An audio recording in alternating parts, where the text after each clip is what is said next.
Alter, das kommt davon. Kruzifix, Alter, das kommt davon. Sag nochmal von vorn. Nochmal von vorn.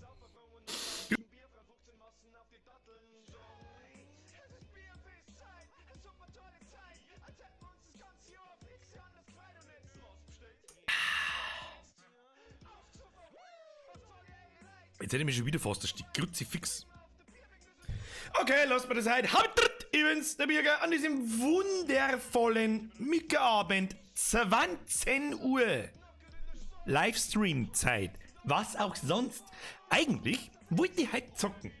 Aber dann habe ich überlegt, fuck, dann wirst du fertig, guter Mann. Dann wirst du nicht fertig mit dem, was du eigentlich vorhast, nämlich mit unserer Gaglerei. Darum werden wir heute eine Stunde lang über Gott und die Welt schmerzen. Hauptsächlich über Gott. Ich möchte euch Gott ein bisschen näher bringen. Dieser Jesus-Dude, ja, war ein netter Kerl. Und wir feiern ja quasi in 5, 6 Wochen seinen Geburtstag. Es war ein guter Typ.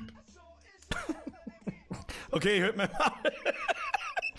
Habe die Ehre, jetzt machen wir erstmal den Chat kaputt, das ist mal das erste, warten wir bis alle da sind. Habe die Ehre an den Mike an den Hallo an den Cola an den Hallo. Warum Hallo an den Hallo. Das ist gut. Du kriegst dich gleich, ich tu dann so, als sei die drei Leute gleichzeitig gerissen. An den Herrn Jodl, an den Herrn Häsler, an den Herrn Herbst. An den Steini, an den Nightbot, Alter, an den Nightbot, der gar kein Bot nicht ist, sondern ein kleines Chinesenkind im Keller. Was?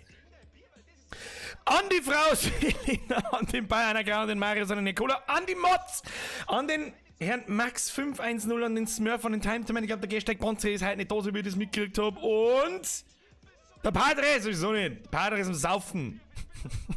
Was ich jetzt mitgekriegt habe, aber es nicht glaubt, gell. An den Schöller, an den Derek Fix, an den Elias, an den Minion Game, an den 66 Köbe und der weißt, warum 66 Köbe, das sind 33 Zwing. An den Tom, an den Padre, an den Marisland, an den CCA Kampfnädel, an den Herrn Schaller. Vergesst ich, wenn ich wirklich habe, drückt Gott, das Vollbiersgott, Alter. Wir machen jetzt das ist mein eigentlicher Plan, jetzt hast du mir durchschaut, Alter. Ah, fuck, Alter. Ich wollte eigentlich die komplette Jugend auf meine Seiten ziehen und in der Vollbier-Squad-Sekte dem Untergang nahe führen. Das war mir eigentlich ich handle im Auftrag Gottes. Ich bin eigentlich Gottes... Okay, hört man's mal, grüßen wir einfach weiter, der so, als hätte man nichts gesagt. Habe ich ja den Kevin, an den Nina, an den Andreas, an den Toni C-Fix, an den Bayern, an den Maxi, an den Firehunter, an den Janik W., an den Kabinett Achterarzt, an den Herrn Burger, an den Herrn Scharf, an die Mona, an den Herrn Baumgartner, der immer schon 5 Stunden vorher dann jetzt mal dabei ist. Herr Baumgartner, ich weiß auch nicht, aber erst mir alle, schreibt's mir alle in den Chat, habe ich, drückt der Baumgartner.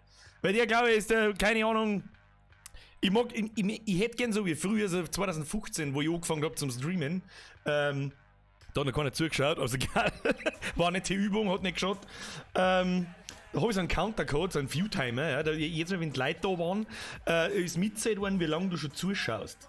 Das würde mich bei manchen interessieren. Das würde mich echt bei manchen interessieren. Bloß das haut nicht mehr hin mit YouTube und so weiter. Aber ist ja wurscht. Ja, wir schauen mal aus. Was ist der Plan für heute? Der Plan für heute ist Blättschmerz. Der Blättschmerz setzen wir es einfach her. Gibt es, weiß ich nicht.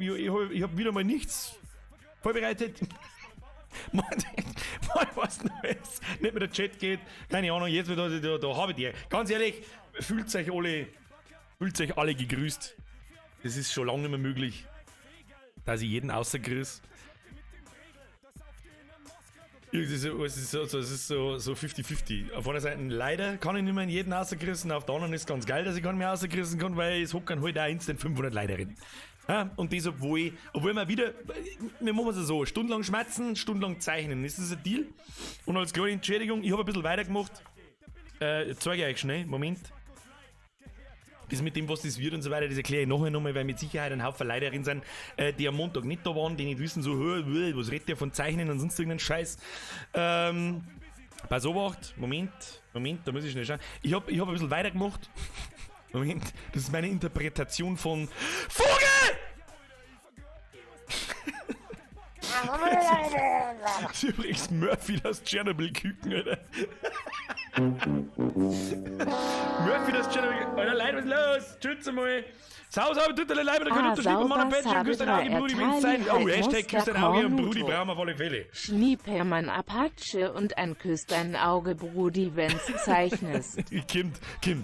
Ich werde es heute da mit den ganzen kleinen Gaglereien, das werden wir heute weglassen, damit wir ein bisschen mehr schaffen und das ist ja ziemlich langweilig zum Zuschauen und da schmatze ich nicht viel und deswegen zeichnet man heute bloß das grobe Zeug und alles andere mache ich selber fertig. Ja, passt schon, vergesst gar nicht, jetzt muss ich nicht nachschauen, wer da schon wieder mit Geld geworfen hat.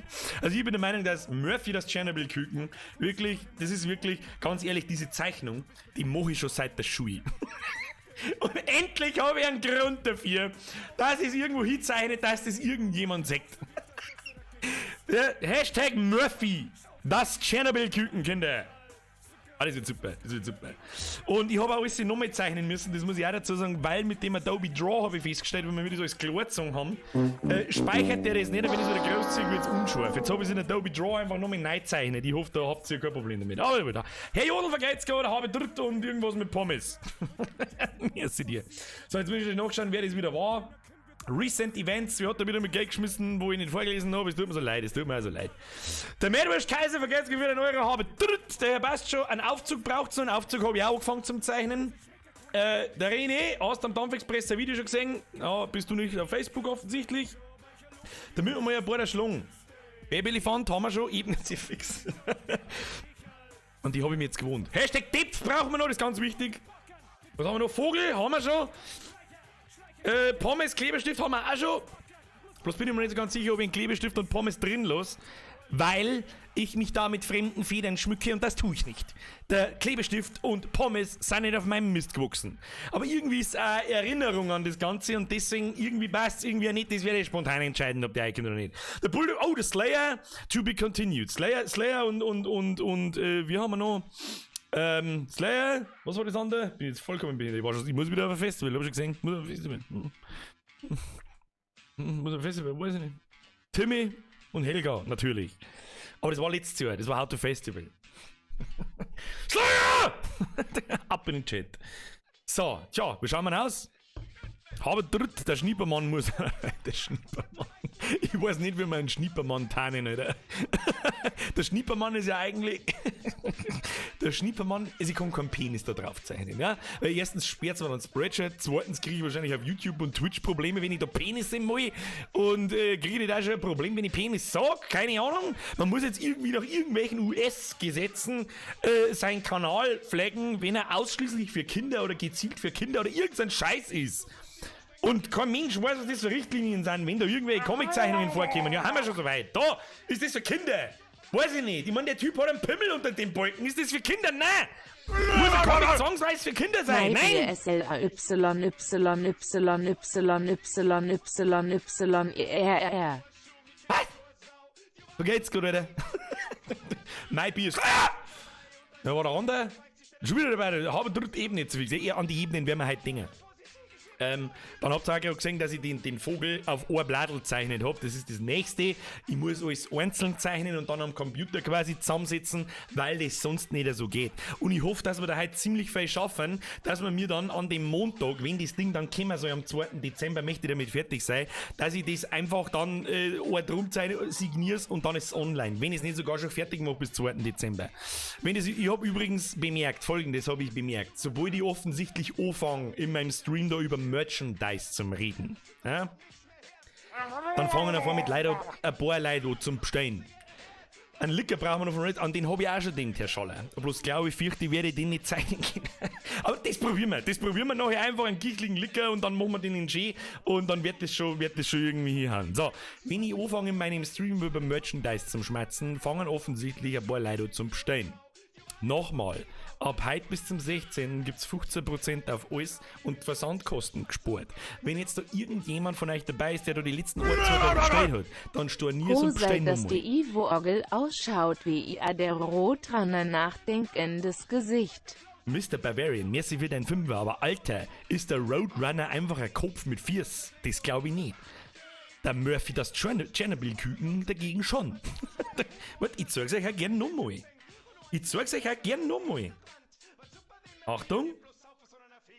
Moment. Wenn so der Roadrunner ausschaut. Weiß ich nicht. dann muss er unmittelbar neben einem Atomkraftwerk geboren worden sein. Da ist er unmittelbar. Da ist das Ohr in Tschernobyl. Scheimedex brauchst. Scheiße, die haben wir. Schau ja genau das. Ich hab schon gewusst, warum ich das im Stream mache, weil das weiß ich alles nicht mehr. Also, wenn du es natürlich sagst, schon, aber an das erinnert, da war ich selber nicht mehr draufgekommen. Canuto muss zeichnen, den Hund vom Landwirt. Ich meine, den Hund müssen wir noch irgendwie zeichnen. Vogel haben wir schon, hast Petersilie, der Petersilie brauchen wir nicht, die war letztes Jahr, es gilt nur 2019, ja? Alles, was uns irgendwie 2019 über den Weg gelaufen ist, was irgendwie lustig war oder so. Ein Mähdrescher, Klebestift, Mähdrescher, Togo, Depf, Pinguin, Bacon, oh ja, irgendjemand hat sich noch ganz fest Bacon, Bacon. Leckeren Bacon und Gorgonzola gewünschen, den sowieso haben wir immer den Zeilen, das weiß ich nicht. Aber das haben wir auch. Oh, lecker, Zaunlatten brauchen wir, so ein Stück Zaun. Überall ist ein bisschen ein Zaun. Herr Medwasch Kaiser, ich kann noch so nichts lesen. Tazi, Matzi, Gan, Merch brauchen wir vielleicht noch. Hashtag Pralin. Du kriegst einen Hashtag Pralins.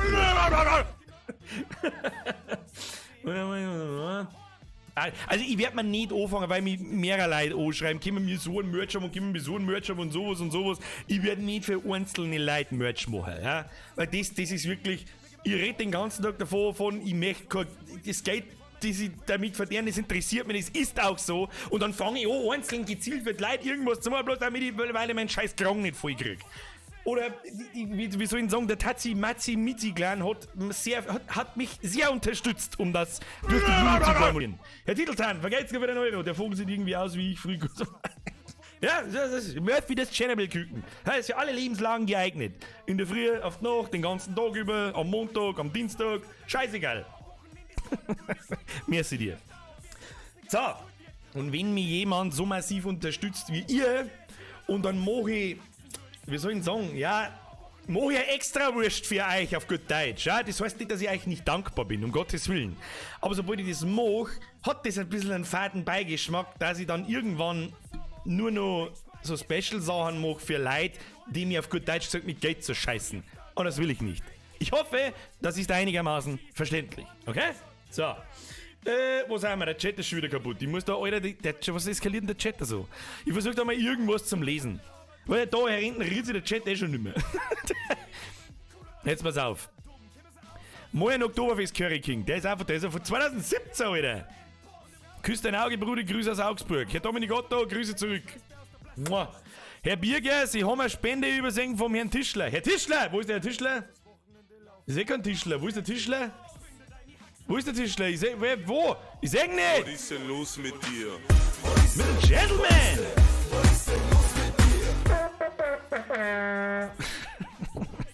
Habe die Ehre im Vollbier-Squad, im besten Squad. Merci, Brudi, küsst dein Auge, Alter, ab in den Chat, habe Trutt, Herr Gentleman. Du bist auch schon Ewigkeiten dabei. Du bist doch schon Ewigkeiten dabei. Du warst doch auch schon vor einem Jahr Mitglied, oder nicht? Bin mir jetzt hier. Janik! Da nimm's, so zu den Donations keine Ahnung wieder was gesagt, ja? Herr Löscher! Habe die Ehre im Vollbier-Squad. Möge deiner geschundenen Seele Abbitte verschafft werden im Vollbier-Squad. Der Bürger, ihr hobt es nun nicht ganz check. Rabatt und B-Stein und Sans DWOS erklärt es. Bitte Nummer Merche. Da gibt's nichts zu mehr, das hätte nicht einen Fünfer kosten müssen, Alter. Deswegen wissen möchtest, wie das abläuft. Ich spiele mit kompletten, die Rettungsfutzen, die ist mir heute in der Früh, wie ich im Bett gelegen bin, eingefallen. Die müssen unbedingt, ein Rettungsring mit so einem Gesicht rundum. Müssen wir mal. Jetzt schild's mal, ich darf gerne was erklären. Huck grad da mit mir einfach für Gicker los, glaub ich nicht. Battle or it didn't happen. Bürger, frisst ein Leberkäse mit Ketchup. Na, eher nicht so. Merci Leute, Dankeschön. So, erklärt wird es mit Rabatt und so weiter hier. Also, folgendes. Diese Woche soll ich mal meinem Merch gewidmet sein. Ja, streift mir mal das schlechte Gewissen ab, dass ich Werbung für mein eigenes Zeug mache. Okay. Ist bloß ein Resub, letzte Transaktion gegen die Tour-Mitgliedschaft, wurde passiert. Eigentlich schaut, dass YouTube keine Resub-Notifications gibt. Da habe ich ehrlich gesagt keine Ahnung, weil ich das das habe ich selber noch nie gemacht. Ja, ich weiß nicht, wie das abläuft. Ich habe auch noch nie irgendein YouTube-Abonnement oder sonst was bezahlt, das gehabt, deswegen weiß ich gar nicht, wie das überhaupt funktioniert. Dennoch, das macht es nicht weniger gut, dass ich sage, merci dir. Bloß weil es ein Resub ist. Da macht sie erst recht ein Dankeschön, weil das heißt, irgendwas mache ich richtig. Danke dir. 1,5 Jahre Bier geschafft. Hashtag Booyah, Mr. Smurfy. 1,5 Jahre erst? Das ist schon länger, oder? Ja, obwohl ich letztes Jahr im Juli so mit der Discord-Zeit, da hat sich das dann alles ein bisschen geformt, gell? Grüßt mal die Mods. Ab in den Chat, habe ich Monster Mods. So, jetzt hat eine Ruhe. Erklären möchte ich, wie das funktioniert. So, ihr sollt nichts bestellen. Draufgeschissen bestellt nichts. Sportzeug Geld. Sportzeug, meine, was mir da 2 Jahre gefallen, wenn dieses Projekt fertig ist und wenn das dann jemand kauft. Ja, dann weiß ich nämlich, wow, geil, die Leute kaufen sich das Ding, das sind Poster und das hängt dann irgendwo. Ja, da bin ich stolz drauf. Da geht es nicht darum, dass ich irgendwie einen Zirkel 50 mit dem scheiß Poster verdiene, sondern da geht jemand her und hängt sie in meinen gezeichneten Dreck. Auf gut Deutsch gesagt, in sein Zimmer oder sonst wo hin. Da bin ich stolz drauf. Der hat wieder Gantl oder, was ist denn der Gantl oder wieder? Herr Nussbeimer, vergesst nicht, wenn Zirkel 21 ist. So, also, mein Merchandise, diesen Online-Shop, den ich habe, biergerwehr.de, wird da oben, da irgendwann auch mehr einblendet, glaube ich, da, irgendwann, biergerwehr.de, bla. Ist natürlich mein Online-Shop, selbstverständlich, aber dieser wird von Spreadshirt betrieben. Spreadshirt bin nicht ich, okay? Spreadshirt, ich glaube, das nehme ich schon her, seit ich in der Realschule war, weil es einfach so schön einfach ist. Was ist da meine Aufgabe? Ich mache Motive, die Typen stellen mir einen Online-Shop zur Verfügung, um den ich mich nicht kümmern brauche. Ich muss keine Bestellungen, ich muss keine Zahlungen kontrollieren, ich muss nichts verschicken, ich muss keine E-Mails beantworten, ich muss nichts machen, ich muss keine Retouren beantworten, null. Ja? Dafür funktioniert das Ganze allerdings aber auf Provision, wie das bei wahrscheinlich 99% aller anderen Leute, die sowas machen, ebenfalls funktioniert. Das hat Vorteile und es hat Nachteile. Da bin ich jetzt also ganz offen und ehrlich. Nachteil, ich verdiene viel weniger mit dem Zeug, als ich verdienen würde, wenn ich das selber produzieren lassen darf und verschicken darf, ja? Dann habe ich aber auch die 100-fache Arbeit. Woher ich das weiß? Weil ich in meiner regulären Arbeit einen Online-Shop betreibe. Seit der ersten Stunde. Und seid mir nicht best, das mag ich mir daheim nicht auch noch antun. So. Spreadshirt kann jeder einen Shop aufmachen, der will. Ja?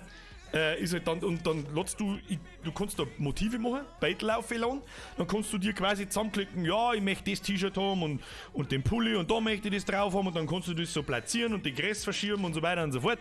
Natürlich so jetzt einigermaßen wissen, was du da tust mit druckfertigen Motiven etc. und sowieso. Geld für die Wurst. Lecker Wurst. Haben sie mal ein Stück Wurst? Brudi, gib's mal ein Stück Wurst. Was haben wir? Postbote HD. Wo leck, Alter? Streamst du quasi Death Stranding? Ja, dann noch ein Nachteil. Ich kann zum Beispiel, was ich tun würde, kann ich Autogrammkarten und so Sachen verschicken. Ja, ich bin an das Sortiment von Spreadshirt gebunden. Es gibt einige Sachen, die ich gerne in diesem Shop anbieten würde, aber nicht kann, weil Spreadshirt nicht zur Verfügung steht. Wie zum Beispiel eine bestimmte Art von Bierfetzel. Dann hätte ich gern einen Storkrug, wo was drauf gemacht wird mit einem Metall. Lauter so Sachen, die waren super awesome. Ein schwarzer Metallkrug. Oder Keramikkrug meinetwegen. Natürlich ein Keramikkrug, was rede ich von Scheißdreck, oder? Einen schwarzen Keramikkrug mit einem Metalldeckel, wo vorn der Gustel drauf ist, ne? Vollbisquat eingraviert ist in weiß-blau. Oder Zuckerl, da die machen lassen, aber kostet einen Haufen Geld. Ja? Weiß ich nicht, dann weiß ich auch nicht, wie viele Leute das Ding kaufen da. Da gehe ich ja unendliches Risiko ein und das mache ich nicht mit meinem Spaß-Hobby nebenbei. Ja? Da gehe ich nicht her und kaufe für 5.000 Euro irgendwelche Krügerl und dann von 200 werden 100 gekauft und die anderen 100, was tut denn? Ja, das ist alles sowas, wie weiß ich nicht. Ich spring gleich mit zum Monte-Stream. Warum? Wer ist denn Monte-Stream, Alter? Das ist mir wurscht für Spaß. Servus, schöne Grüße. Oh, das ist Saving. Hey, der vergeht's gerade an Zirkel 20, schöne Grüße zurück aus Landau. Das ist auch kein langer Grüß. Der geht nicht weit. Der geht nicht weit. So, aber um das Prinzip zu erklären. Nächster Nachteil. Ich kann die Preise so gut wie nicht selbst festlegen. Ja, ich kann ein bisschen ein Euro Zwickel, 3, 4 Euro auf die einzelnen Artikel drauf tun, die ich dann verdiene, den Rest sagt Spreadshirt ein. Und da rede ich auch keinen Scheiß, da kann ja jeder einen Job aufmachen, nachschauen. Ja, ganz einfach. Wieso soll ich da, weiß ich nicht. Ja, und dann, nächster Nachteil, ich kann so Rabattaktionen nicht selbst planen. Die steht mir Spreadshirt zur Verfügung. Das lese ich jetzt einfach mal vor. Ja, ich darf euch gerne die Admin-Seiten da zeigen, wie das ausschaut, wie ich das sehe, aber da stehen zu viele Daten, die euch nichts angehen, deswegen kann ich es nicht herzeigen. So, schau mal, ich habe so einen Promotion-Kalender, der wird mir vorgelegt und dann, das kommt so, da kann ich auch nicht sagen, nein, mag ich nicht, sondern das ist dann einfach so. So, aufgepasst, November 13 bis November 16, was heute bis Samstag, was ist der 16.? Samstag ist der 16. Dann steht bei mir dort 13. bis 16. 20% of everything. Das heißt, es gibt 20% auf alles. Dann schaue ich jetzt einmal selber in meinen Shop rein. Ja, nur noch 4 Tage, 20% auf alles. Ich sage euch das jetzt einfach mal, weil es wurscht ist. So, so schaut das aus. Herr Löscher! Nun schönen Abend, ich muss jetzt nicht nach... Oh, das ist bitter, Alter. Ich wünsche dir trotzdem so viel Spaß, wie du irgendwie haben kannst. Wenn es irgendwie möglich ist. Merci für den Zwickel. Das hätte den Zwickel kosten müssen, Alter. Das ist... Press F for respect. Chat. So, da oben seht ihr das dann. Da, stopp. Da muss ich vielleicht hergehen. Da kann man dann da drauf einlösen. Und dann ist der Rabattcode eingelöst. Fertig aus, Amen. Du kannst aufklappen, dann steht dort nicht mit anderen Gutscheinen kombinierbar, bla bla bla, fertig. Und wenn du was im Warenkorb einlegst, wird er das abgezogen. Ende der Geschichte. Kann ich nicht beeinflussen, ist einfach so. Spendenaufruf für einen schwarzen Kram. Nein! Das ist nur das Nächste. Ich kann's nicht einmal machen, dann müsst ihr meinen eigenen Online-Shop programmieren. Und. Das ist mit so viel Aufwand verbunden, den will ich mir nicht antun. Ich will nicht. Ich weiß ganz genau, wie viel Arbeit es ist, einen serious Online-Shop zu betreiben und das tue ich mir daheim nicht auch noch an. Vergiss es wieder. So, was ist mit dem Chat schon wieder? Der ist schon wieder kaputt. Ist eh klar. So, dann müssen wir da aufmachen. Hilft der nicht. So. Dann folgendes. Was noch? Ja, das waren die Nachteile. Das war's eigentlich schon. Fertig. Vorteile. Das Ding hat natürlich auch massive Vorteile. Nämlich, ich muss mich um nichts kümmern. Ich mache ein Motiv, lade das auf, ich mache ein paar Klicks, 5 Minuten später ist das Teil online und kann gekauft werden. Wo waren wir gerade noch beim Promotion-Kalender? Ja, bis zum 16. 20% auf alles. Vom 29. November bis zum 1. Dezember 15% auf alles. Und am 2. Dezember gibt's versandkostenfrei plus 15% auf alles. Herr Tischler! So, jetzt muss die anderen nicht nochmal finden. Was, wo? Wo überhaupt? Wo du neidest du überhaupt umeinander? Du neidest doch über YouTube, das sehe ich nicht. Das sehe ich leider nicht. Herr Tischler, jetzt warte mal. Wir werden das jetzt einmal schauen, wo ich da... Irgendwo muss doch ich diese YouTube-Donations sehen. Das gibt's ja gar nicht anders. Live-Veranstaltungen, jetzt Livestream. Ja, ich stream doch jetzt gerade live. Das ist ja sicher ein Blödsinn. Der Rebürger, das Kirchtelhorn muss auch auf. Haben wir schon, zeige ich euch noch her. So, der Herr Eder, servus, schöne Grüße. Oh Gott, wir sollten da irgendwas finden, das ist schon wieder so viel. Leute, jetzt chillt euch mal mit einer Donations. What? Spart euch halt mit 200 Geld und dann kauft euch was habt. So, Herr Tischler, erst einmal merci. Da, Grüß an alle FC und der Riegelbach-Members, #Laufbürger. Wer immer der FC und der Riegelbach ist, fühlen Sie sich gegrüßt. Wenn da gerade die ganze Fußballmannschaft zuschaut, na dann gute Nacht. So, hat der Herr Tischler hat noch irgendwas geworfen. Jetzt warte mal. Das war schon früher. Nein, da ist nicht. Doch, da ist noch was. Ja, das sehe ich nicht mehr. Das ist 2 Runden. Nein, das ist 2 Runden. Das sehe ich leider nicht mehr. I'm sorry. So, jetzt machen wir den Scheiß dazu. Das ist ein Wahnsinn. So, das machen wir zu, das machen wir zu, das machen wir zu. So, genug Gebrabbel über diesen Merch-Zeug. Was das mit der Zeichnerei auf sich hat, erkläre ich vielleicht auch noch mal ganz kurz. Wir haben am Montag schon ein bisschen dahin gezeichnet. Allerdings bin ich da recht stark, ja? Weil ich mich halt konzentrieren muss. Darum zeichnet man mir halt nur grobe Sachen, was uns alles die einfällt. Verfeinern tue ich das dann abseits vom Stream in privater Natur. Warum? Genauso wie letztes Jahr möchte ich das Jahr zusammenfassen in einen Knödel voll Erinnerungen. Rufus! Habt ihr den Vollbier-Squad, bester Squad! Ab in den Chat, habe dort Mr. Rufus. Habe dort Mr. Rufus. Das heißt, jetzt müssen wir das Tablet ausmachen, aber sonst geht die Batterie wieder aus und dann ist wieder der Teufel aus. Mr. Rufus, vergeht's gut, küsst dein Auge, Brudi. Habibdeli. So, ja, jetzt schaut's mal Beine gerade, oder bitte gehen wir heute einfach mal random wieder irgend so ein Preisen-Live-Kruzifix mal, bitte. Das war so arschgeil und hau da nicht zu viel halb in den Legend und so. Gibt's mir irgendein Video, das ich auseinanderreißen kann? Dann vielleicht ja. Gib mir, was ist denn in der aktuellen YouTube? Wer wird geschossen? Wer ist das? Der Karl-Josef Spatzenfungler! Sodala, noch geschmisser Homma-Check. Wieder WOS, wo der Todolisten streichen. Was ist denn los mit Nein, dir? jetzt David Wright!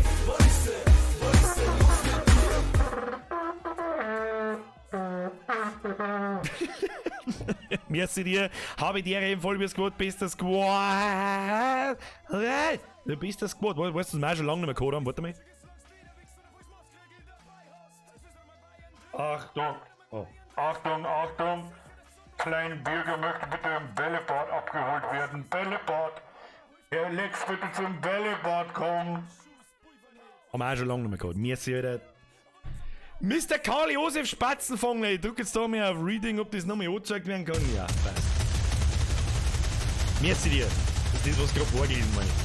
Jetzt auf mit 10er zum Schmeißen. Kauft euch ein verdammtes Poster oder ein T-Shirt.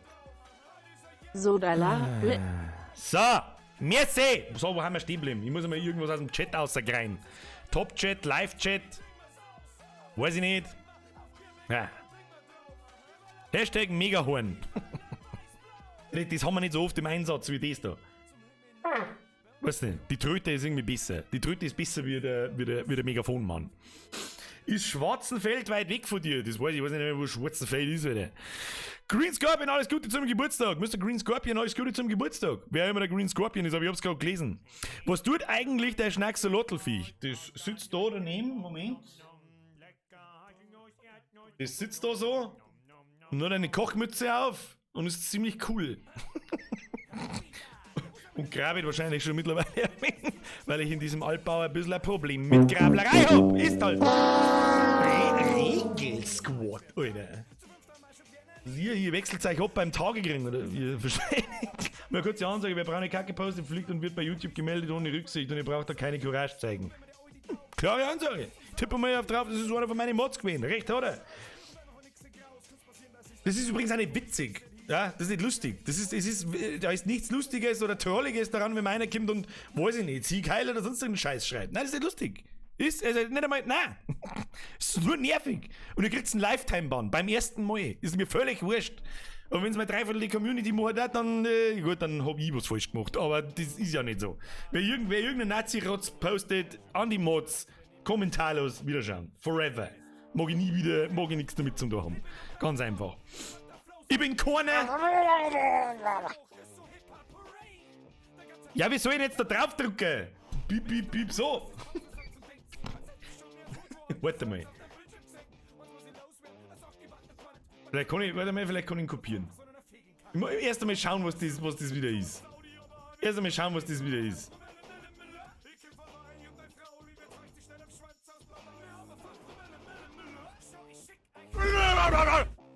Was? Weißwurstbestellung Preußen in Bayern. Okay, so uraltes Video können wir so. Frau GTI, lange nicht mehr gesehen, danke für deinen gesehen, Special Grüß. Gut, schauen wir uns halt an, was auch immer wir uns jetzt da anschauen. Schauen wir einfach mal, was auch immer das ist. Dauert bloß 2 Minuten. Ja, Ton braucht man vielleicht schon. Szene aus einem bayerischen Wirtshaus. Ein Saubereis versucht, Weißwürste zu bestellen. Dies ist jedoch nicht so leicht, wie man vermuten würde. Gastfreundschaft noch groß geschrieben wird.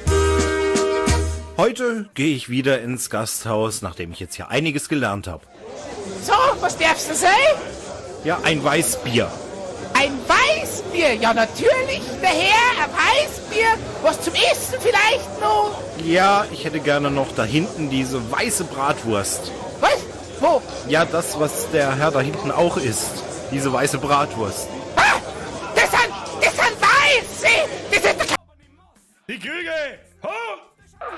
Die Krüge! Ho! Merci dir, oder? Ein weiße Bratwurst, das sind Weißwurst. Ja, dann hätte ich gerne, eine weiße... Nicht eine, ein paar. Da nimmt man ein paar oder nimmt zwei paar, aber doch nicht eine oder zwei. Da nimmt man ein paar, nimmt man da ein paar, wo uns ein paar Weißwürst. Ja, dann hätte ich gern ein paar Weißwürst. Ein paar, Ein paar. Weißwürst. Das ist ein Geschrei, ist relativ lustig.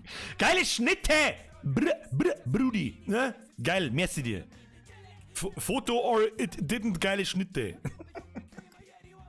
Was ich auf alle Fälle geil schnittig finde, ist, dass der herum mein Video als nächstes vorgeschlagen wird. Ja, weil es ist ja, schauen wir einfach mal weiter. Weißwürst. Nochmal ein paar Ein paar Weißwürst. Ja, ein paar Weißwürst können es haben. Ja, da hätte ich gerne noch scharfen Senf dazu. Ja, und dann so eine scharfen Senf. Dann nimmt man einen Sirsten. Einen Senf. Sirsten. Das ist eigentlich schon, ich muss jetzt sagen, sein apathisches Geschrei gefällt mir ganz gut. Ein Sirsten, Alter! Ein Sirsten! Du kannst scharfen, du bist Sirsten, Alter! Sirsten. Ja, wir kriegen schon Sirsten. Senf. So wie Zucker. Senf. Was so wie Zucker? Was? Wie Zucker. Senf. So wie Zucker. Senf. Was sagt man so wie Zucker? Senf? Da kommt doch dem, der am Preisen macht, da kommt doch ja mal das Loch aus jetzt, ja? So wie Zucker. Senf wie Strumpf. Genau, Senf. Ja, sonst noch was. Ja, dann hätte ich gerne noch ein Brötchen dazu. Was? Ein Brötchen. Ein Brötchen. Nein, kein Brötchen, sondern ein Brötchen. Ein Brötchen. Das ist ein Semmel. Außerdem isst man zu weiße Brezen. Wo ist ein Brezen? Ja, ich will ein Brezen. Brezen, ja, ich will ein Brezen zu meinen Weißen. Brezen Zu meine Weißen, genau. Außerdem ist es schon nach 12 und der Weiße darf es 12 Leuten nicht hören. Wir haben keine mehr. Ja, dann nehme ich nix. Ja, also, geht doch. Ja, ist nicht schlecht. Komm mal lassen. Hab ich noch nie gesehen. Ja, ist mir auch noch nie vorgeschlagen. Hab ich noch nie gesehen. Das ist ein sau, das ist 5 Jahre alt, das Video. Hab ich noch nie gesehen, keine Ahnung, aber es erinnert mich an irgendwas. Das mit, vor allem die Pointe da am Schluss, ja, dann nehme ich nix. Dann nicht da, geht doch. Das kenne ich irgendwo her. Ich bin mir nicht sicher, ist das von Bolt? Oder hat das der Ding einmal gemacht, irgendein anderer bayerischer Comedian hat das auch genauso gemacht, ähnlich. Ich weiß aber nicht mehr wer. Riecht ein wenig nach Grünwald, muss ich sagen. Der in so einem typischen Sketch oder irgendwie so, oder nach der Gruberin, keine Ahnung. Ist ja wurscht. Ist ja wurscht, wer es war. Ja? Aber es macht, was das so lustig für mich lustig macht, ist sein geiles Geschrei. Ein Brezen! Ein Brezen!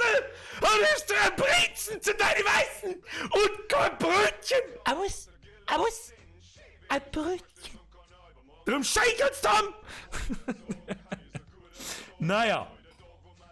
Tja, wie schauen wir aus? Was ist nicht? Was ist eigentlich so? Wir haben ja schon so lange keinen Serious Pledge-Schmerz mehr eingedonnert, oder? Dass ich schon gar nicht mehr weiß, über was wir schon geredet haben und über was nicht oder sonst irgendwas. Da gibt es übrigens sämtliche. Pledge-Schmerz ist immer gut für sämtliche Fragen, die man einem Herrn Bierger schon immer mal stellen wollte. Ja? Haut es aus, irgendwas finde ich dann schon. Ihr braucht es nicht mit Geld schmeißen dabei, ich lese einen normalen Chat. Meine Meinung zum Monte. Interessiert mich nicht. Ich frage mich, wie. Ganz ehrlich, ich frage mich, wie ist der da hingekommen, wo er ist? Wie? Also, der hat ja einen Hype mit einem Ausmaß, dass ich sage, alter Falter, scheiß die Wand an. Aber wo kommt der her? Durch was? Das habe ich nicht verstanden. Ich befasse mich aber auch nicht damit, das ist mir scheißegal. Ganz ehrlich, da es mir in einem kleineren Ausmaß genauso geht, im Prinzip stelle ich das nicht in Frage. Der verdient sich wahrscheinlich behindert. Wahrscheinlich.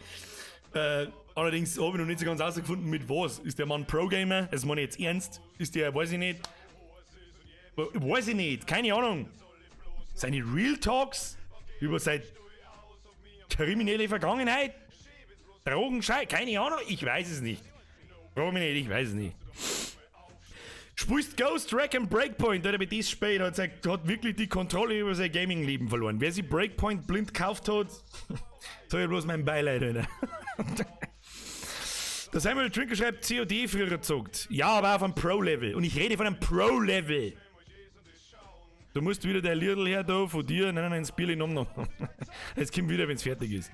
Arbeitest du eigentlich noch oder kannst du schon vom YouTube leben? Schreibt der Rambos. Beides. Auf YouTube kann man einen Stream nur mehr in 480p anschauen, weil sonst nicht laut auf Twitch geht's flüssig mit 1080p. Bei Größere weiß ich nicht. Ist es bei anderen auch so? Also bei mir läuft der ganz normal in HD. Weiß ich nicht. Weiß ich nicht. Ist es bei noch irgendjemand? Hat irgendjemand noch Probleme mit der Videoauflösung?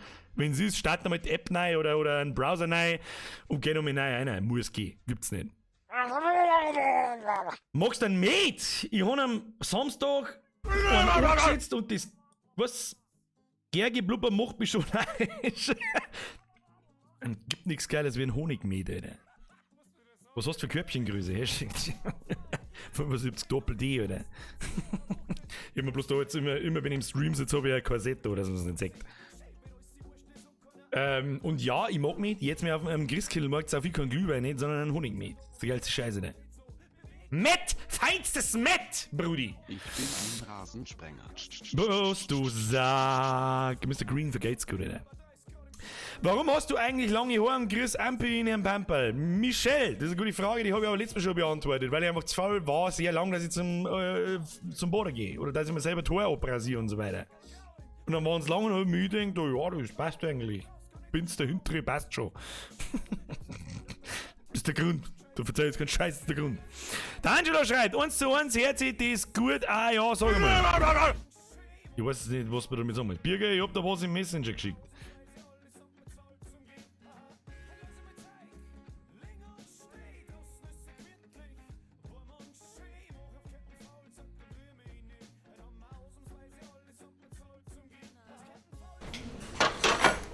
Schauen wir kurz. Das ist das letzte Video, das wir uns jetzt anschauen, weil sonst werfen mit Leid wieder mit Videokack zu und ich habe ein schlechtes Gewissen. Super Keks! Da war ich gestern noch beim Einkaufen, gell? Ja? Steh an der Kasse, will zahlen. Was machen die Suchtaschen von Kassiererin? Nichts? Nichts, lässt mich 2 Minuten warten. Mindestens. Ist nur Servicewüste Deutschland.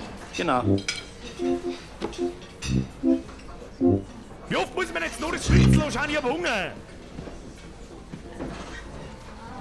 So, einmal Wien und einmal Hasenfutter. Einmal Wien und einmal Hasenfutter. Warum nicht? Bei der Temperatur von den Pommes frites braucht man aber auch nicht unbedingt eine Brandsalbe. Was ist? Ich sag bloß, dass man bei diesen Pommes frites keine Brandsalbe Pommes frites! Hashtag Pommes frites! braucht.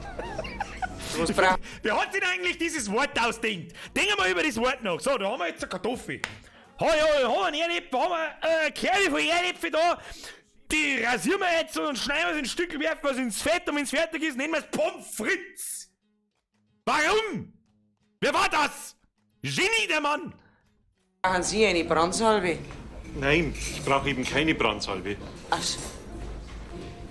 Also ich zum Beispiel brauche keine Hämorrhoidensalbe. Soll ich deshalb zu jedem sagen, dass ich keine Hämorrhoidensalbe brauche? Nein, Das neue Wort für Hämorrhoiden ist ab jetzt übrigens Hemorrhoiders. Sie verstehen mich nicht. Ich sag bloß, wenn man diese Pommes frites isst, dann braucht man Pommes frites!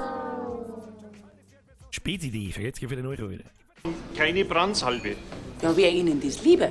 Nein, natürlich nicht. Ich sag doch nur, dass wir bei diesen Pommes frites jetzt nicht den Mund verbrannt haben. Sie haben aber auch ein Pech heute.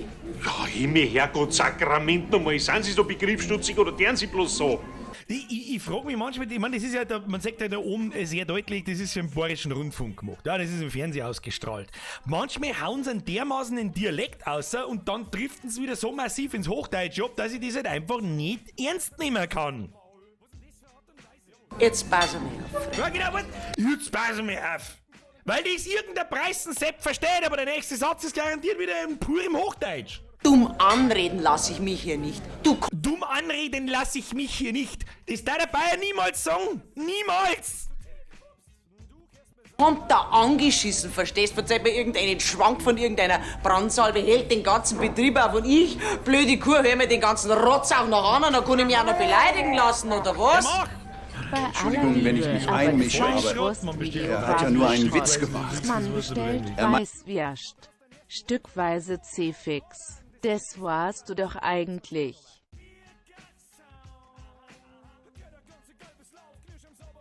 Scheißegal, Alter. Genau das ist der Grund, warum ich nie wieder über irgendwelche Leberkäse, Weißwürst und sonst was Idioten ein Video machen möchte. Genau das, was du jetzt gerade geschrieben hast. Grüß dich, ich bin der Dr. Pommes Fritz. Guter Mann, du musst dir immer wieder vor Augen führen, wie ist das zustande gekommen. Das möchte ich jetzt dann gerne erörtern, möchte ich das. Auf Wikipedia, Pommes Fritz mag ich eingeben und schauen, was passiert. Das tun wir jetzt. So. Wikipedia.de Pommes Fritz. Pommes Fritz. Diese Seite existiert nicht. Tja, Wikipedia, dann legen wir sie ran. Ich verfasse einen Artikel zum Thema. So, sehr gut. Zum visuellen Editor wechseln. Lass mich in Ruhe jetzt. So. Die Herkunft des Begriffes Pommes Fritz ist bis dato ungeklärt. Ausrufezeichen. Ausrufezeichen, Kinder. Aus hochgradig vertrauenswürdigen Quellen wurde dem Erdäpfel-Konsulat gezwitschert,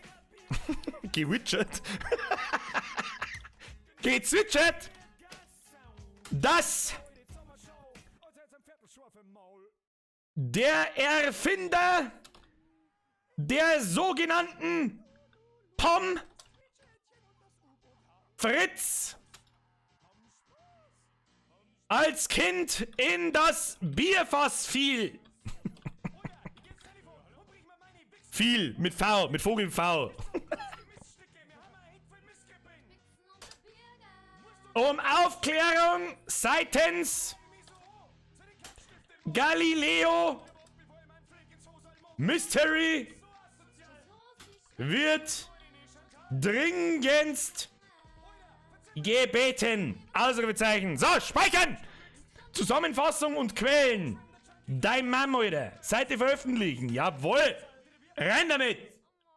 So, Pommes Fritz. Die Herkunft des Begriffes Pommes Fritz ist bis dato ungeklärt. Aus hochgradig vertrauenswürdigen Quellen wurde dem Erdäpfel-Konsulat gezwitschert, dass der Erfinder der sogenannten Pommes Fritz als Kind in das Bierfass fiel. Um Aufklärung seitens Galileo Mystery dringend gebeten. Jetzt bin ich gespannt, wie lange das der online ist. Ja. Das haben wir schon gehört. So. Normalerweise schauen wir weiter. Meint, dass die Pommes halt nicht sehr heiß sind, dass man keine Brandsalbe braucht. Das ist ironisch. Ich verstehe aber kein Iranisch. Nicht iranisch, ironisch. Ja, Kreuz, Birnbaum und Hollerstaden, wollt ihr zwei mich in den Wahnsinn treiben oder was? Der eine braucht eine Brandsalbe, der braucht er wieder keine Brandsalbe. Der andere verzeiht mir irgendeinen Dreck auf Iranisch, der mich nicht interessiert. Ja, rutscht mir doch den Buckel runter und zwar in Serpentinen. Ja, bin ich denn im Irrenhaus? Jetzt passen Sie mal auf. Ich wollte Ihnen lediglich was erklären, ein Missverständnis aufklären. Aber Sie sind ja offensichtlich nicht nur doof. Das ist mir gerade einfällt, wir sollten viel mehr Wikipedia-Artikel verfassen. Sie fix jetzt aus wie vorher. C-Fix, jetzt hat's mal vorhin mal Werbing und Z. Was bin ich noch zusammengerasselt, ich weiß nicht, aber Borderlands habe ich schon mal gespielt. schon mal Borderlands gespielt. Hab ich. Borderlands ist im Grunde ganz geil, aber ich bin nicht so der Loot-Shooter-Mann. Und haben von den rudimentärsten... Das sagst du nicht zu mir. Du nicht. Ich lass dich ja gleich rausschmeißen. Rausschmeißen lass ich dich. Das versuchen Sie mal. Noch leben wir hier in einem Rechtsstaat. Da kann nicht jeder, wie er will, andere vor die Tür setzen. Ich korrigiere mich. Ja, guter Mann, eben schon. Der Rechtsstaat ist eine richtig tolle Sache. Da kann ich nämlich sagen, das ist mein Haus, verpiss dich. Ich lasse dich Sache, nicht das. rausschmeißen. Ich schmeiß dich selber raus. Da geh mal her, du Handtaucher. Ja, sind Sie denn wahnsinnig? Dass du weiterkommst. Raus, mein Gott, hier reicht es. Geh mal auf. Geh mal.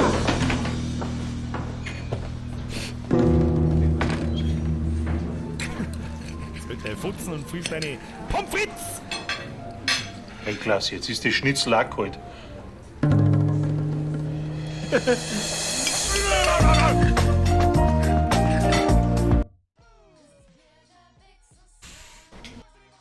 Mittelmäßig. Der Mettwurst kann sein, dass mein Koch die vorne ist eine klassische französische Schnittform, so genau. Was? Die Form ist eine klassische französische Schnittform, sogenannt Batonette. Bürger, sag mir deine Meinung zu Bockerfahrer.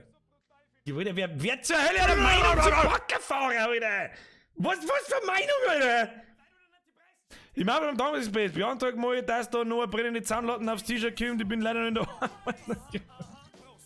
Zahnlattenkind, brennende Zahnlattenkind. Da nochmal. Sogenannte Batonettes. Batonet.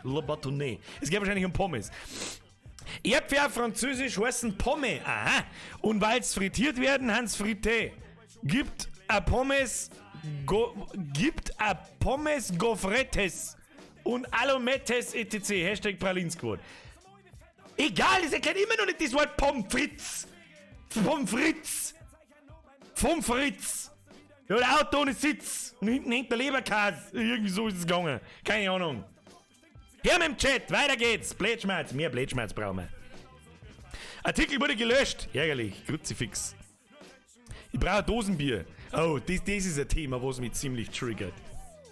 Dieses Drecksvideo. Mit, was brauchen wir? Wir wollen das, was soll man sonst tun? Dosenbier saufen! Und dann gibt's schon wieder so viele Facebook-Seiten, die dieses Video klauen. Kein Mensch weiß, von wem das Original ist. Jede zweite Humorseiten auf Borisch, nicht jede zweite, jede durch die Bank. Geht her, klaut das Video und macht sogar noch Merch draus und verkauft den. Das ist genau das, wovon ich übrigens rede, dass ich diesen Klebestift und diesen Pommes nicht auf meinem Merch haben möchte, weil das nicht mein Witz war. Und ich damit kein Geld verdienen möchte. Das ist das allerletzte, ganz ehrlich. Ich bin mir nicht sicher, wer das Video als erstes gemacht hat. Ich glaube, das allererste Mal habe ich es, abgesehen davon, Brezen, wer sauft bitte Dosenbier? Abgesehen davon habe ich sowieso nicht verstanden, warum es auf einmal cool ist, Dosenbier zum Saufen. Wie asozial? Was soll denn das? Also, keine Ahnung. Und ich glaube, jeder von euch kennt das Video, das ich meine. Und das erste Mal, glaube ich, ist beim Folgerät gesehen. Aber ich weiß nicht, ob es er gemacht hat, aber so wurscht. So, irgendwas bin ich gefragt worden, arbeite ich jetzt noch? Ja, tue ich. Aber schon sehr lang, nur noch halbtags. Ich habe schon halbtags gearbeitet. Lang bevor das da angefangen hat mit YouTube und bevor ich da überhaupt irgendwie nebenbei einen Cent Geld noch dazu verdient habe. Ja, wenn wir halt schon mal bei Geld verdienen haben. Das ist schon wurscht, über was das schmeckt. Habe ich eigentlich schon mal gesagt, das schaut jetzt wieder nach Werbung aus, ist aber keine. Hanuta hat einen Riegel gemacht, Alter. Der ist so geil. Ich friss, man muss wissen, vor jedem Stream saufe ich mir ein wenig an Energy ins Maul.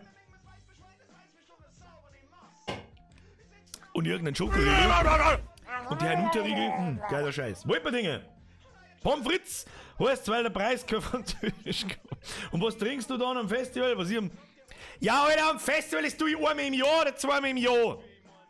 Der Typ hat mich nicht angeschaut, dass da am Festival sitzen, der sagt, Bier kaufen. Das war einfach bloß irgendein asoziales Arschloch, das kein Geld für Flaschenbier hat. Verzeihst du doch keinen Scheiß nicht. Der Rufus schreibt, Knoppers hat auch einen Riegelmo, das stimmt. Der liegt hinter dem Schubladen. Den frisst ich sonst immer. Jetzt pass auf, jetzt muss ich mal den Chat wieder aufmachen, weil die Twitcher ein bisschen untergingen. Das tut mir ein bisschen leid, weil der Chat halt einfach hieß. So, weil so viele Leute sich aber beteiligen. Danke übrigens dafür, aber ja. Ja, ich arbeite noch ganz normal. Halbtags. Schon immer, lang bevor das mit YouTube angefangen hat. Warum halbtags? Weil ich mein Leben nicht in der Arbeit verbringen möchte. Ganz egal, wie toll die ist. Ganz einfach. Hast du auch Kinder? Nein, sind auch nicht geplant. Und langsam aber sicher, jetzt wenn ich es noch 5 Jahre aussitzen kann, dann bin ich aus dem Alter raus, wo man ernsthaft vorhat, Kinder und zum Kriegen eine Familie zu gründen. Ja, ich bin zum Beispiel auch jemand, der überhaupt nicht an Heiraten denkt, zum Beispiel, ja. Überhaupt nicht. Warum tut man das? Das ist für mich, damit ich ein Festel feiern kann, das mir 15.000 Euro aufwärts kostet. Und fertig. Warum tue ich das? Weiß ich nicht. Naja, ist wurscht. Was arbeite ich überhaupt? Generell nix, ich tue bloß sowieso. Nein, ich bin Mediengestalter, ich bin im Prinzip mehr oder weniger der Chef von einem Online-Shop, angeknüpft an einen Sportfachhändler für Bergsportsachen und so eine Geschichten und aus. Ich bin Mediengestalter. Ich programmiere und gestalte Dinge und mittlerweile bin ich MFA, weil ich mittlerweile alles mache. So, wann hast du der erste Freundin-Code? Mit 11, glaube ich, 10, 11, 12, irgend sowas. Aber das ist halt auch keine Freundin nicht. Ja, das ist halt einfach so, magst du mit mir gehen? Ja, nein, vielleicht, ich weiß nicht. Hunterleuten, wow. Ja, was soll ich sagen dazu? Du und Bergsport. Ich selber mache keinen Bergsport. Ja, man muss selber den Sport nicht machen, wenn man die Leute jeden Scheiß im Internet verkaufen kann. Ganz einfach. Da muss ich nicht selber weiß ich nicht. Jetzt wenn irgendjemand hat einen Online-Shop für was zum Beispiel, keine Ahnung, für Bier. Der liest auch nicht jetzt Bier vorher wahrscheinlich. Servus, wohnst du in Landau und hast mit bei den Skater-Shop gearbeitet. Richtig, und der Skate-Shop war meiner. Richtig. Hat 1080 geheißen übrigens. War mehr Snowboard-Shop als Skate-Shop, weil der Skateboard-Sport ist so gut wie tot. Das sind so die, wir sollen sagen, das sind die Sportarten, die ich betrieben habe. Ja, mittlerweile eine mehr. Snowboardfahren, für Skaten. Servus aus der Ruselstraße, wie geht's da, Nachbar? Repertoire. Hab wohl dir ein Ruselstraße, Hoodie geht's dann auch für dir ein Hoodie und für einen Burman-Hoodie. Obis BMW Ecke. Habe ich dir mehr Ruselstraße. Fuck, wo ist Ruselstraße? Fuck, wo ist Ruselstraße gleich wieder? Weiß ich nicht, hab ich vergessen. Aber Special Greets on Burm Family da, wenn alle zuschauen und was es ist. Der Herr Florian Pinkel schreibt, geil, da habe ich mal eingekauft. Ja, dann wärst du entweder bei mir direkt eingekauft haben, weil da bin ich auch noch im Geschäft drin gestanden und hab die Leute Zeug verkauft. Das war heute wahrscheinlich sowieso nicht mehr möglich, weil das, wenn irgendeine Pause kriegt, dann ist da den ganzen Tag die Bude voll drin und ich darf sowieso nicht mehr eingehen, ja, weiß ich Geheirat wird für die Steuer, das ist doch auch eine Lüge, oder? Da lügt man sich doch auch selber, weil es im Endeffekt nichts bringt. Aber du weißt. Warum habe ich den Lohn aufgegeben? Ganz einfach, weil ich das, wenn ich das alleine betrieben hätte, komplett allein, dann hätte man davon wunderbar leben können. Ja, viele Leute auf der Straße draußen haben natürlich auch mit Fotzen so weit auf, ja, ist ja nicht gegangen, gell, aber was möchtest du da auch mit einem Skate-Shop und im Ecken? Ja, ganz im Gegenteil. Da wenn du alleine, das ist die Grundvoraussetzung, alleine drin selbstständig gemacht hättest, ich war aber heute nicht alleine, dann hättest du da wirklich, du hättest ganz anständig leben können davon und so weiter, aber, servus, was hältst du vom Biber etc.? Das ist die Frage, was jetzt mit etc. meinst. Wenn jetzt der Erste wieder mit scheißdicht und ergreifend daherkommt, dann scheiße ich auf die Kamera. Ansonsten Bibo, Liquid, stabilste Mundart-Rap, den wir haben. Die hat's 1080 gehört, da habe ich mein Longboard her. Ich habe sehr, sehr, sehr viele Longboards verkauft, als der Unge mit seiner Longboard-Tour angefangen hat. Sehr viele Longboards verkauft. So, warum aufgeben?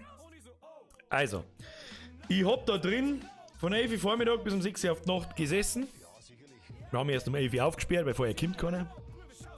Dann festgestellt, dass es 2 Stoßzeiten am Tag gibt. So Mittag rundum, wenn die Schule ist und dann auf die Nacht nochmal. In der Zwischenzeit habe ich diesen Online-Shop aufgezogen über diese Bergsportgeschichte. Ne?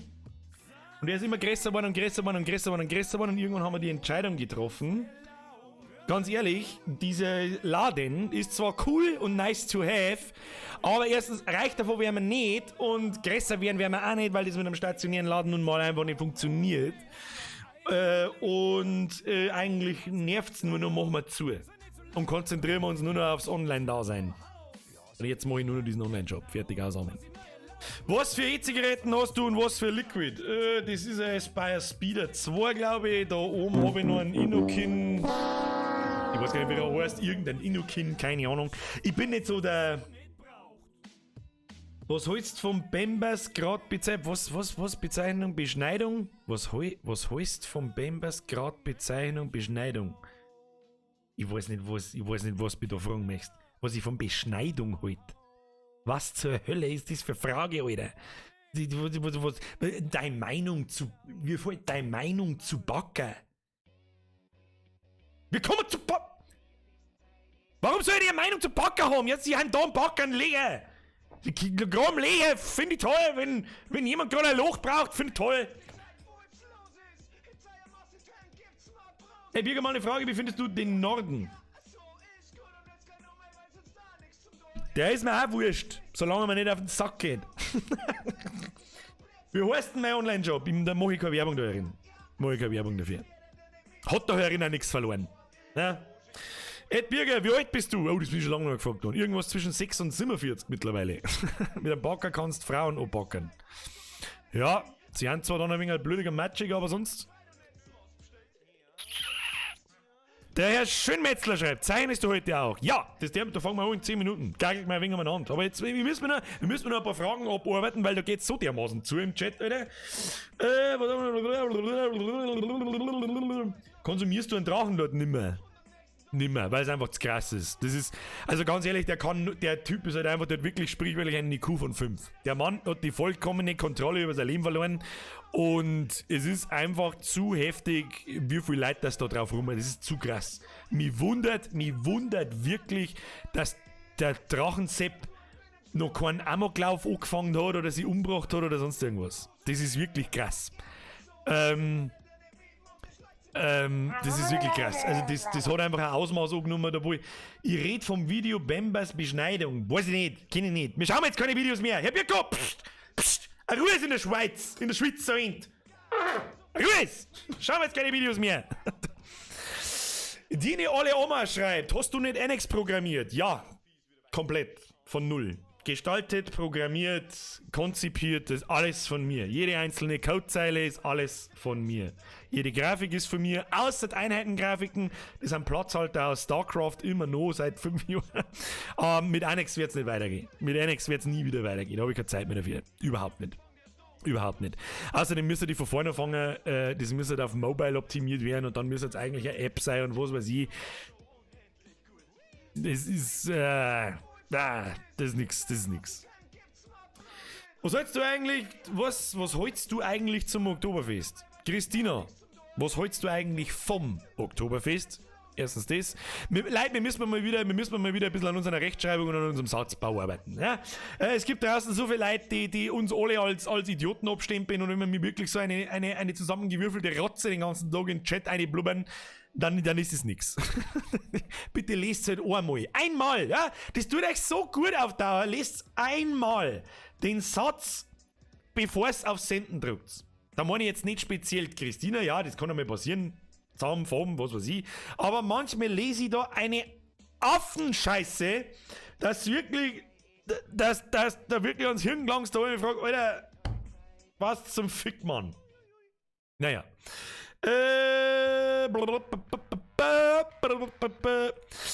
Wirtshaus Franz fragt mich, hast du dann die Bank aus Skateboards gemacht? Ja, wir können uns mein Geschäft ja mal anschauen. Es gibt nur 3D-Rundgänge, die habe ich letztes Mal im Chris jetzt gezeigt, am Zeichner vom Trachten. Jetzt pass auf. Also, noch ganz wichtig. Kommt's da nicht hin, weil das Geschäft gibt's nicht mehr, ihr findet's mir nicht, da ist jetzt glaube ich irgendein Finanzberater drin oder so.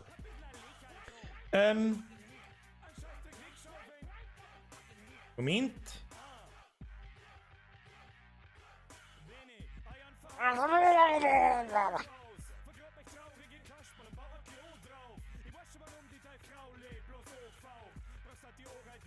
Da muss jetzt schnell. Wir waren jetzt das wieder. Jetzt schütze mal, Birko! Wir halten uns nicht an Anweisungen. Ich verdammten Schweizer!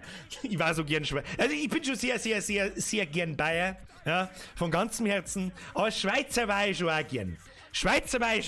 Aber da läuft auch viel falsch, glaube ich. Und was trinkst du dann am Festival, war die letzte Frage von Wolperdinger. Irgendjemand hat da gerade noch mit Geld geschmissen. Ich hab's doch genau gesehen. Wer war denn das wieder? Weiß ich nicht. Jetzt pass auf, jetzt muss ich schnell suchen. Da muss ich im Chris seinen Chatverlauf schnell in Discord nachschauen.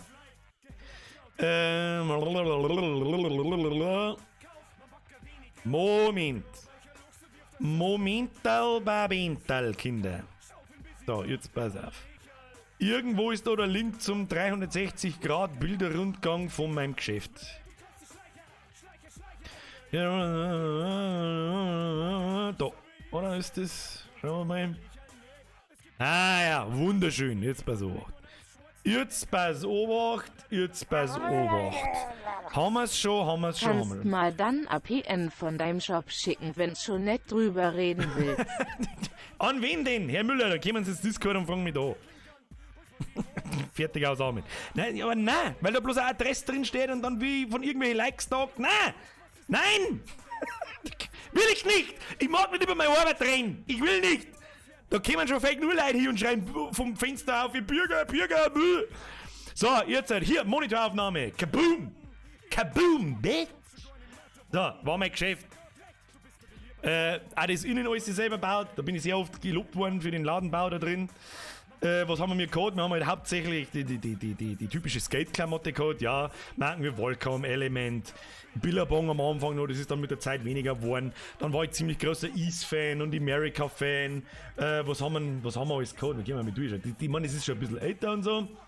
Aber egal, Flipflops, Polos, den typischen Scheiß, ein kleines Mädels-Kammer gehabt. Unser Mädelspublikum war relativ gering, da ist nicht viel gegangen, muss ich auch ganz ehrlich sagen.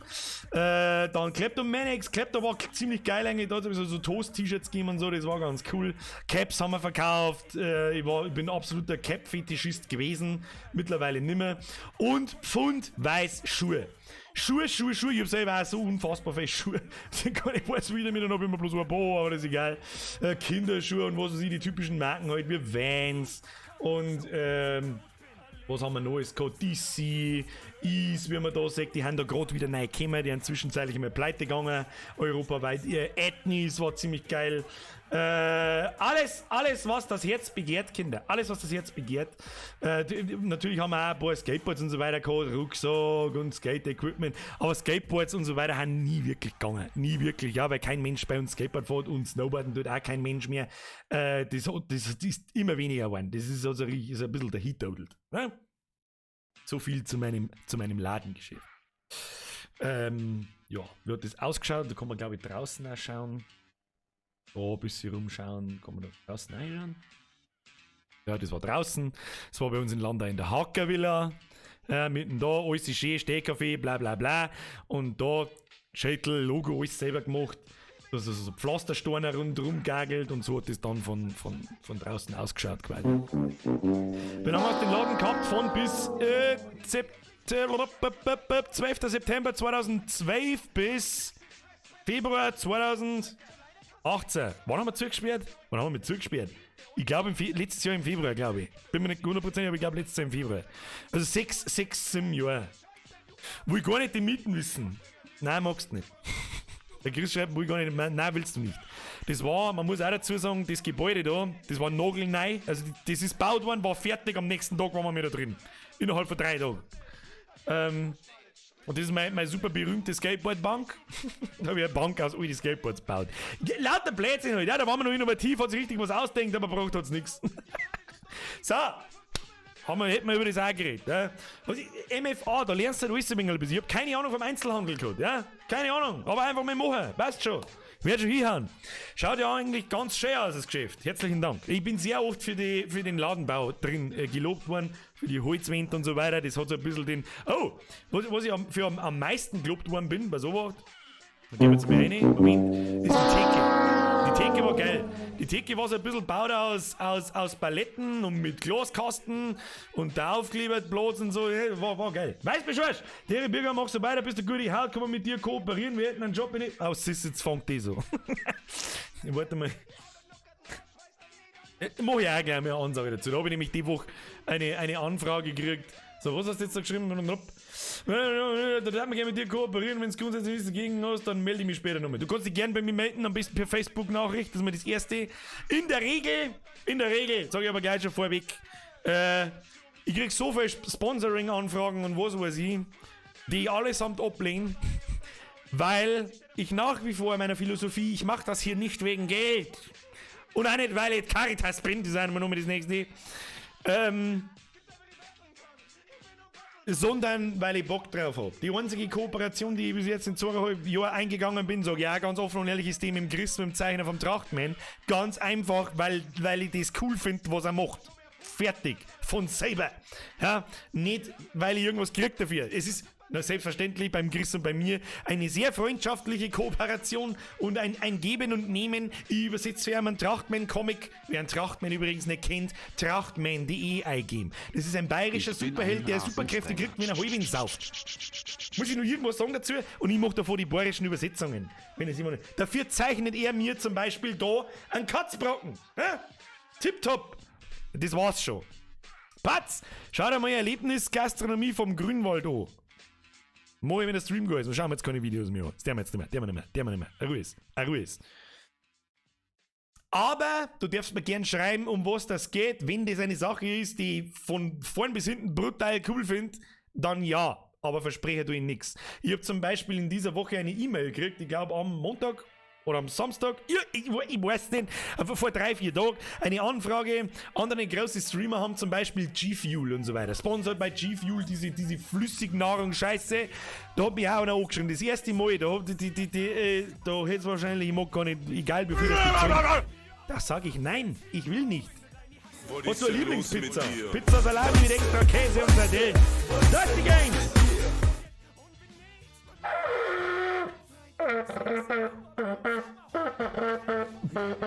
Vergesst gut für deine Mitgliedschaft im besten Squad der Welt. Im Vollbier-Squad. Trinken wir mal ein Schlickerl.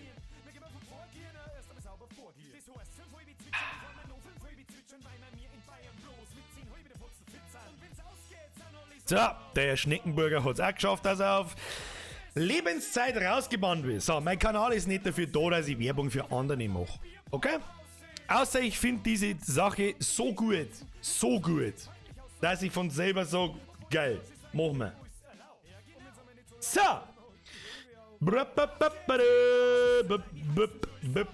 Was sagst du zum Biber-Video aus Deckendorf? Ja, finde ich ganz witzig. Das ist ein Once-in-a-Lifetime-Video. Wer das Video nicht kennt, da steigen sie aus, der Biber zahlt einen Deckendorf einen Stecker über die Straße, der andere steigt geht aus, der Biber läuft nicht davon, nimmt den Stecker und trocken mit dem Biber vor der Straße. Gute Sache. Hoppala. So, Birger ist zu 100% do-it-yourself. Ich bin zu 100% do-it-yourself. Eigentlich ja. Wenn man so drüber nachdenkt, eigentlich ja. Recht viel, nicht ganz, ja. Also ich hab schon auch noch einen Chef über mir, so ist es nicht. Dem das alles kehrt. Von dieser Seite, was meine Arbeit betrifft. Aber ansonsten habe ich mir, ja, eigentlich alles selber beigebracht, was ich kann. Und keine Ahnung, du musst nur machen. Das ist das Einzige, was ich daraus gelernt habe. Du musst dich nur hinsetzen und einfach machen. So lang, bis es funktioniert. Du wirst von selber immer besser. Nichts davon ist verschwendete Zeit. Nichts. Ich habe zum Beispiel 2015, wissen die meisten nicht, früher aber mittlerweile auch schon, angefangen zum Streamen. Da hat mich kein Mensch kennt. Ich habe Zuschauer gehabt zwischen 2 und viel waren es einmal, wenn es 10 waren. Und habe aber teilweise 6 Stunden am Tag gestreamt. Ein halbes Jahr lang. Das hat überhaupt nicht geschaut. Warum? Weiß ich nicht. Ich rede Schwachsinn. Damit ich halt einfach mit der Materie auskenne. Ja, wie unterhalte ich mich mit Leuten, wie tue ich da mal nach und so weiter. Hat überhaupt nicht geschaut, nichts davor geschaut. Null. Mein Browser-Game programmieren, ja, nix. Was meinst du, wie viele Stunden Arbeit da ist da drin stecken? Für die Katz, für nix, so niedrig. Da habe ich keinen Cent Geld damit verdient. Null. Nada, das habe ich nur zur Gaudi gemacht. Was hat's mir gebraucht? Ich kann programmieren. Fertig. Ole, ole. Mag nicht die schönste Art und Weise sein, wie dieser studierte Programmierer macht. Ja, das mag sein. Ist mir aber wurscht. Ich habe schon viele Studenten gesehen, die seit, weiß ich nicht, 4 Jahren Fachinformatik, bla bla blub studieren und dann sitzen sie neben mir hier und wissen nicht, wie sie einen PC einschalten sollen. Da muss ich mich fragen, was tust du? Also, was weiß ich schon. So. Poste mal bitte den Link vom Browser Game. Hab Interesse. Das gibt's nicht mehr. Das gibt's schon noch, aber es funktioniert nicht mehr. Da haben diverse Cronjobs und Mechaniken im Hintergrund kaputt. Was ist denn los mit dir? Die einzig wahre Hölsch! Und das im Namen drin. Moment. Merci für die Mitgliedschaft im Vollbiss Squad! Bist das? Bester Squad, Vollbier Squad, auf den Chat gedrückt, Mr. Anzug! Tipptopp. So. Singt Bürgerin auf die Aufnahmen. Auf welche Aufnahmen? Für meine Lieder? Nein, ist nicht Bürgerin. Ist eine Freundin von einem Kumpel. Ist die Christine deine Chefin? Wie kommst du denn auf Christine? Christine ist nicht meine Chefin. Woher immer du weißt, dass eine Kollegin von mir Christine heißt. Außer es war ins Blaue geraten, weil jetzt zweite Weiberleute auf dem Planeten in dem Alter heißt Christine. Nein, ist nicht meine Chefin. Eher umdreht. Christi Bierger, schöne Grüß, Außenberg, das Gardener Land. Was hast du für ein Mikro? Eine Rode. Keine Ahnung, wie es heißt, ist mir auch scheißegal. Zeichnen, schreibt der Stammtisch Juli. Da hat er recht. Wir sollten mal langsam mal anfangen zum Geilen, weil wir haben bloß noch 50 Minuten. Dann kommen wir wieder nicht weit. So, jetzt düdeln wir uns mal noch ein wenig ein Monster entfutzen.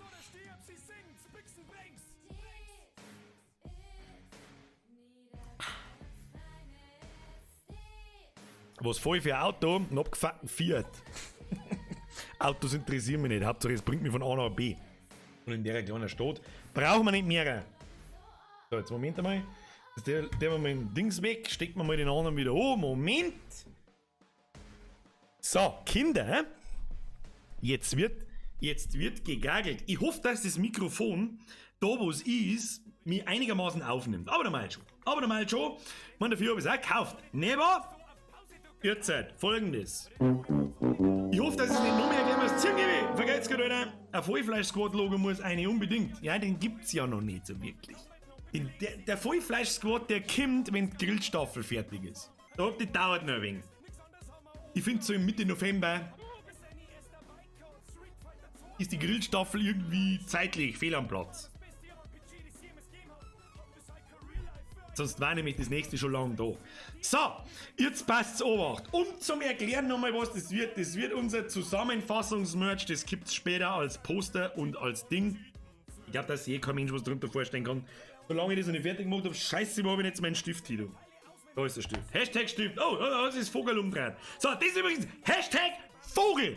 Ich habe alles noch mit Neid zeichnen müssen, das ist ein bisschen dumm. Aber das hilft jetzt eh nicht. Dafür haben wir alles, pass auf, ich habe zum Beispiel da, hier, haben wir hier Tröd. Schön, oder? Schön. Wenn das nicht schön ist, dann muss ich sagen. Herr Lorenz, habe ich dir Bürger, kannst die 3C grüßen. Grüße an die 3C. An welche 3C? Das weiß ich nicht. Aber an die 3C. Vom Lorenz und von mir. Habe ich vergessen für einen Zwickelbrudi. So. Was habe ich noch gezeichnet? Ich habe das übrigens alles noch mit neu gezeichnet. Ja, das ist jetzt ein anderes Programm, das funktioniert ähnlich, aber das generiert andere Beutel. So fast auf Vektorgrafik, das heißt auf Vektorbasis, das heißt, ich kann das Beutel später so groß ziehen wie ich will, ohne dass es unscharf wird.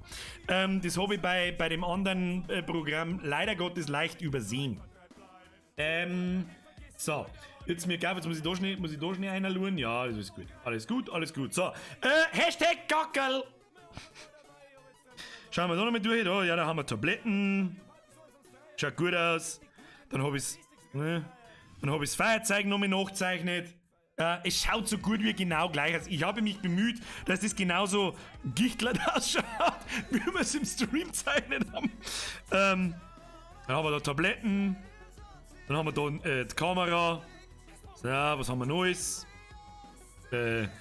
Die Kochmützen, die mittlerweile schaut es ein bisschen aus wie ein Muffin, ich weiß es auch nicht. Was haben wir da? Dann habe ich den Hugo nachgezeichnet, Tratz habe ich noch mit reingezeichnet, schaut auch fast genauso aus. Was haben wir noch? Die 3 Bulldogs mit Bulldog. Das soll eigentlich das Bulldog Royal Rumble, Bulldog Royal quasi beschreiben. Haben wir auch schon gehabt. Dann haben wir Hugo haben wir schon gehabt. Dann haben wir einen Gustl nochmal. Wunderbar. Was haben wir da? Ah ja, da habe ich angefangen, einen Aufzug zum Zeichnen. Bloß wo ich mir nicht so hundertprozentig sicher bin, was ich mit dem dann da soll. Und was halt jetzt das Gute ist, deswegen zeichnen wir mir jetzt da alles einzeln, verschirmen wir es dann nicht. Erstens ist das Tablet schneller, weil irgendwann kann es nicht mehr laden. Und ich kann das viel größer ziehen. Dass man das da anständig sieht. Ja? Und auf dem Poster dann nicht auch unscharf wird oder sonst irgendwas. So, Freunde, jetzt muss ich den Chat aufmachen, weil ich sonst wieder nichts mehr... Ja. Tja, Vorschläge, was zeichnet man? Ab in den Chat, Kinder. Depth braucht man. Das weiß ich. Ohne Depth geht überhaupt nichts, Brudi. So, die Leute wissen dann schon, was gemeint ist.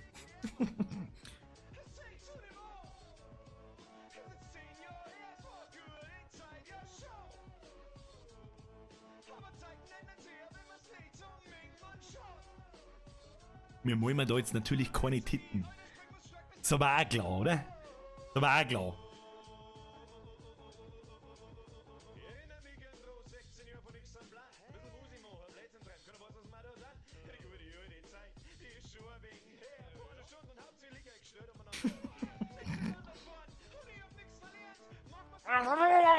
So schnell ist ein Topfzeichen.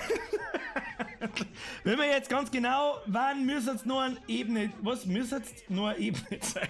Dann malen wir halt noch eine Ebene. Aber ich mal noch einen zweiten Topf.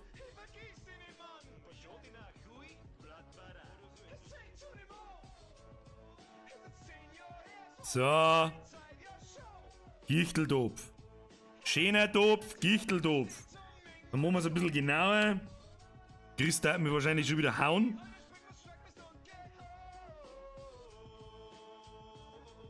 Ja, man erkennt es auf alle Fälle als Topf, als Töpfe. Was wir uns heute sparen, ich demonstriere das jetzt ganz kurz. So, letztes Mal bin ich ungefähr dann 10 Minuten da gesessen und hab dann diesen hier gemacht.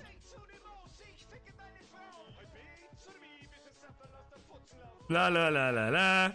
Und gagelt da irgendeinen Scheiß rein, damit es ein bisschen hochwertiger ausschaut. Das werden wir uns heute sparen. Warum? Weil wir sonst nicht fertig werden. Das mache ich offstream weiter. Hoppala.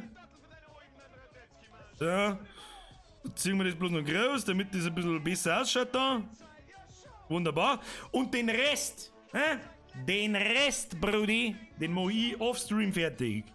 Nächster Begriff. Ein Watschenbaum, Spam, ein Deiz, Verhaltenskodex. Brauchen wir einen Verhaltenskodex? Der ist nicht 2019. Der wurde erfunden 2017, der Verhaltenskodex. Der hat 2019 nichts von ihm. Der Fanboy, warum? Weil es nicht hochwertig ausschaut. Was? Ja, wie wenn das nicht... Hallo, wenn die Tipps nicht... Wenn das keine hochwertigen Tipps sind! Was auch hat noch gefallen? Hashtag... Depth. So, Ebene ausblenden, neue Ebene, Zeichenebene. So, was haben wir? Eine Kur, ein Licker. Weil ich weiß gar nicht, wie der Licker ausschaut. Anlaufstark leider. Ein Licker, Rettungsfotzen. Oh, Rettungsfotzen ist gut. Rettungsfotzen ist gut. Also ich stelle mir da vor. Ich stelle mir da Folgendes vor. Und zwar erst einmal einen Rettungsring. Ja, der wird jetzt schwierig zum Zeichnen, weil der muss schön rund sein. Aber ich streng mich an. Jetzt machen wir mal so. So.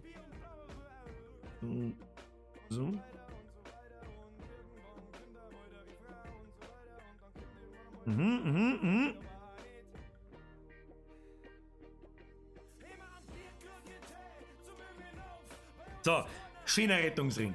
Wunderschöner Rettungsring. Nur aus Genauigkeitsgründen machen wir das jetzt aber schon. Ja, ein bisschen zumindest. Damit es ein bisschen besser erkenntlich ist. Herr Chefse, außer mit den Depfei gibt's Nudeln. Wer braucht Nudeln, wenn's Depf gibt, Alter? So, jetzt müssen wir das irgendwie in ein Gesicht rundum zaubern.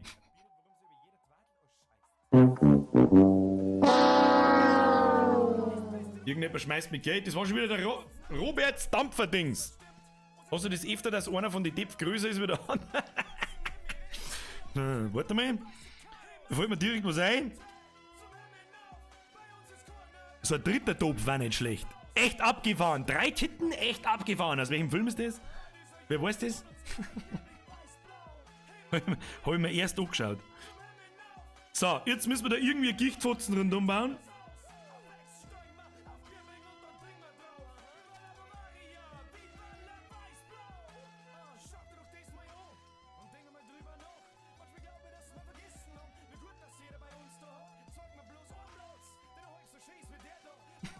Na?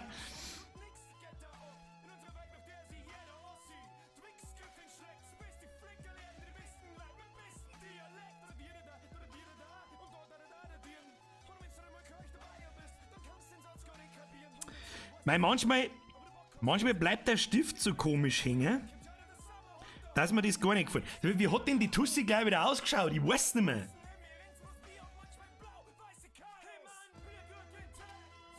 Das soll übrigens ihr Bläschel sein.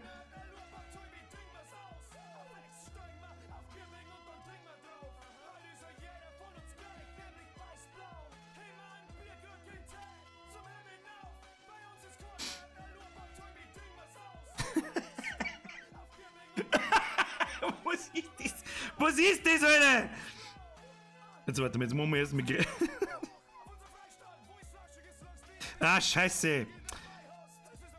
Ja, dann müssen wir weitermachen, das hilft uns nicht. Jetzt warte mal. Das war ja ein Tussi. Wie soll denn jetzt da jetzt ein Tussi dastehen? Weiß ich nicht. Das ist wurscht, es geht um Rettungsfutzen, das muss glauben. Hat die nicht auch so ein Stirnbandel gehabt?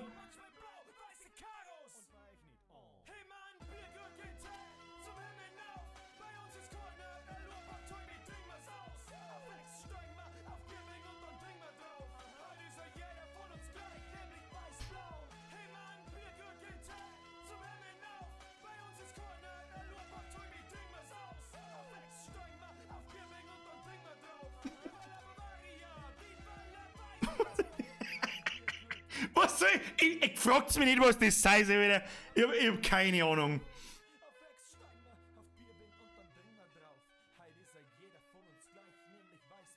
Schaut aus wie Dragon Ball, hosenlose Frechheit! Döni, der Film heißt Paul, ein Alien auf der Flucht. Michelle, dann kriegst du beide Daumen nach oben. Vergiss bitte nicht, die Bugfotzen 1830 bester Streamer.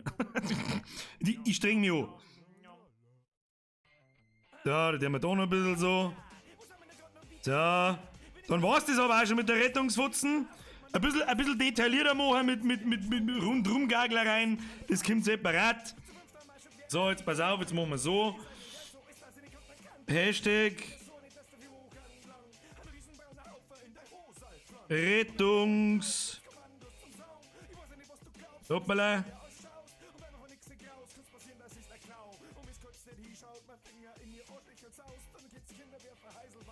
Hashtag Rettungsfutzen. So, und jetzt fügen wir das Ganze zu einer Ebene zusammen, machen wir es aus. Nächster Begriff.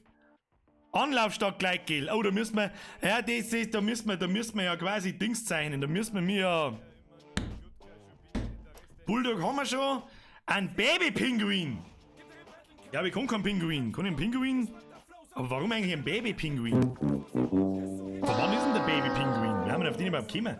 Schniepermann! Schniepermann AC130 ist das, haben wir uns. Ich weiß nicht, wie wir den Schniepermann da unterbringen. Hat da irgendjemand eine tolle Idee, wie man den zeichnen kann? Merci dir übrigens. Ein Leberkaskrapfer. Nein! Ein Gasmassen, nein! Was Greta Thunberg am Blecker? Das würde ich schon wieder gut finden.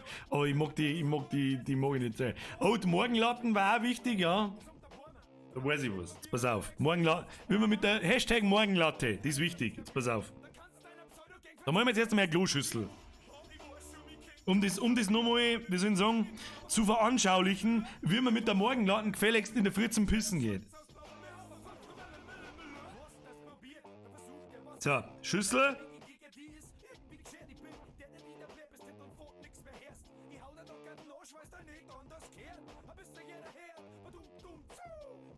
Schüssel.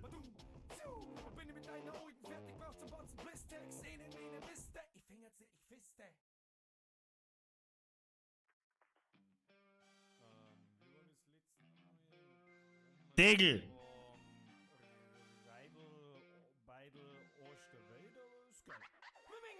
Klokasten. Ich meine, man erkennt, dass ein Klo ist, das gelangt, oder?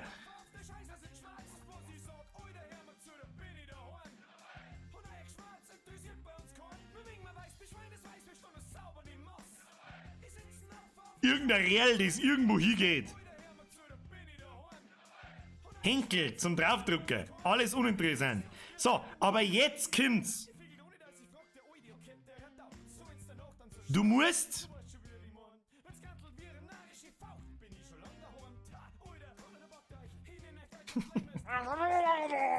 Das sind deine Achsen, Alter.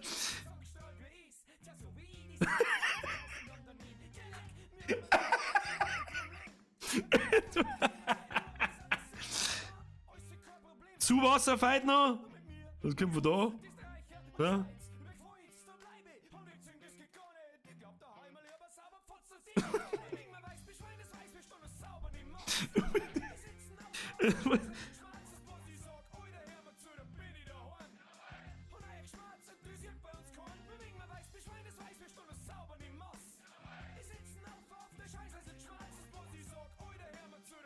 Es muss in einem akkuraten 45-Grad-Winkel abgehen, weil sonst...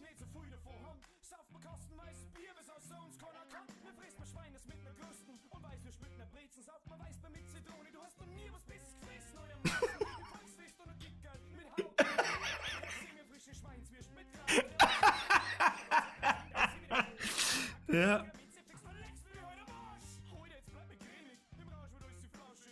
So.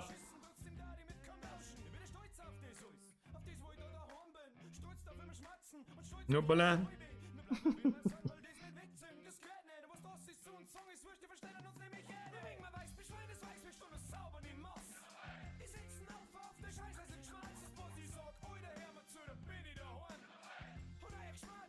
Hashtag Morgenlatten.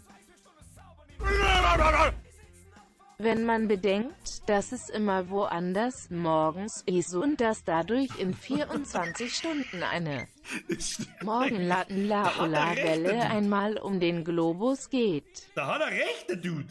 Da hast du recht, es geht dir jeden Tag, den ganzen Tag eine wunderschöne Morgenlatten-Laola-Welle rundherum. Da hat er recht. Da hab ich noch gar nicht drüber nachgedacht. So. Und ja, das ist ganz normal, dass wenn man Morgenlatten hat, dass man keine Arme hat. Ja. Hilft nicht. So, den kann man so lassen. Der 45-Grad-Winkel. Der 45-Grad-Winkel ist wirklich wichtig. Den machen wir noch mal ein bisschen dicker. So. Wichtig, Kinder. Haben wir wieder was gelernt. So. Morgenlatten. Haben wir. Ausmachen. Neue Ebene. Neue Ebene. Vorschläge. Gitarre. Nein, keine Gitarre. Wieso denn eine Gitarre? Eine Tesla-Spule. Für was war Tesla-Spule gleich wieder? Weiß ich nicht mehr. Mal eine Yacht. Was? Mal eine Yacht, please, Laola-Wellenschiff. Weiß ich nicht warum. Ein bayerisches Frühstück. Aber warum? Ein Preißenbrezen. Aber warum? Wegen einem Preißenbrezel. Aber ich weiß nicht mehr, wie sollen die zeichnen. Eine normale Brezen, eine normale Leberkäse, ich weiß es auch nicht. Ein Zaunlatten. Wir zeichnen in eine scheiß Zaun. Ich muss einfach so ein Stück Zaun.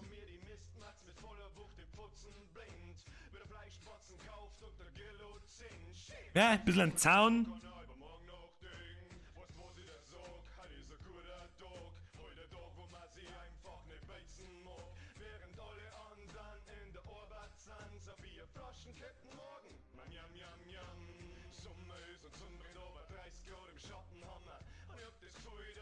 Und die eine brennt ein wenig.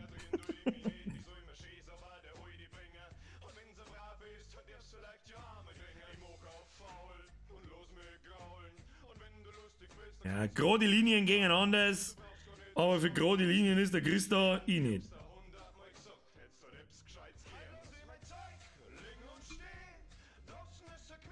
Machen wir es ein bisschen größer. Damit das schön hochauflösend wird da.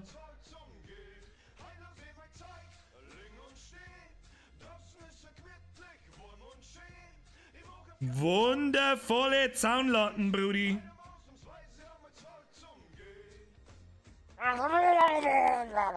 Was haben wir da? Tesla-Spule ist ein Britzel-Bratzel, Foodlapperl-Bratzel. Ich kann mich nicht mehr daran erinnern. Von wo ist das gleich wieder gewesen? War das nicht in Dingen Close to the Sun? Ist da nicht um eine Tesla-Spule gegangen? Ich weiß es nicht. Der Löni schreibt, der Birker hat doch einen Hund, oder? Ja, hab ich. 2 sogar, um genau zu sein. Mein Gott. Gang fürs Erste.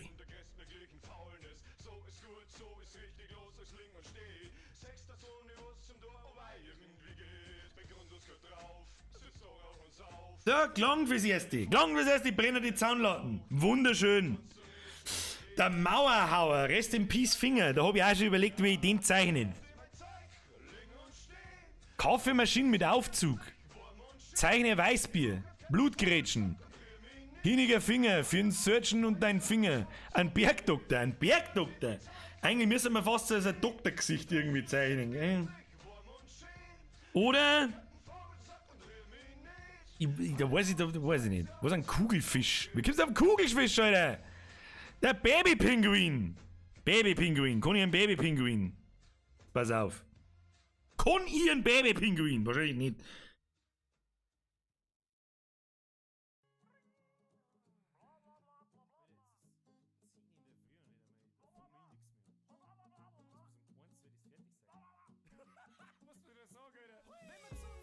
Schaut denn so ein Babypinguin aus?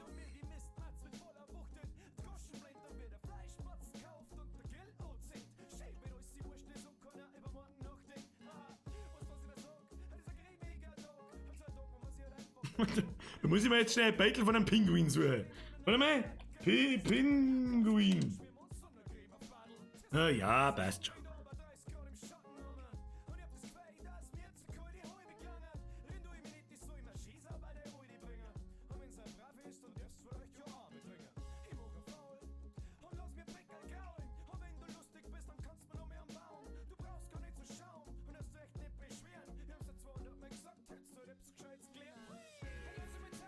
So, dann brauchen wir Watschelfüßchen. Ich bin ein Rasensprenger. Und dann...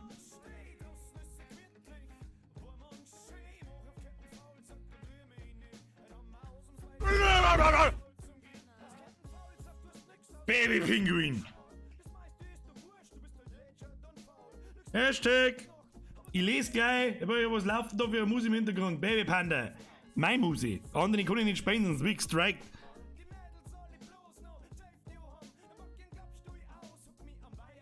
Baby. Baby-Pingu. Muss gelangen. Muss gelangen. Muss gelangen. Muss gelangen. So, wo sind wir? Chat. Nein, Ebene. Was haben wir noch? Ein Flammenwerfer? Warum ein Flammenwerfer? Warum ein Pimmelviech? Leider haben sie nicht verstanden. Muss ich wieder neu erklären. Naja, da hab ich mir schon gedacht. Der Tesla-Spule. Ich kann bloß die Tesla-Spule als Command & Conquer. Von den Russen. Die malen wir. Muss gelangen. Kinder, die muss gelangen. So, die ist irgendwie, pass auf. Die hat irgendwie eine Kugel gehabt. Und dann ist das da so gegangen so. Und dann... Irgendwie so. So. So.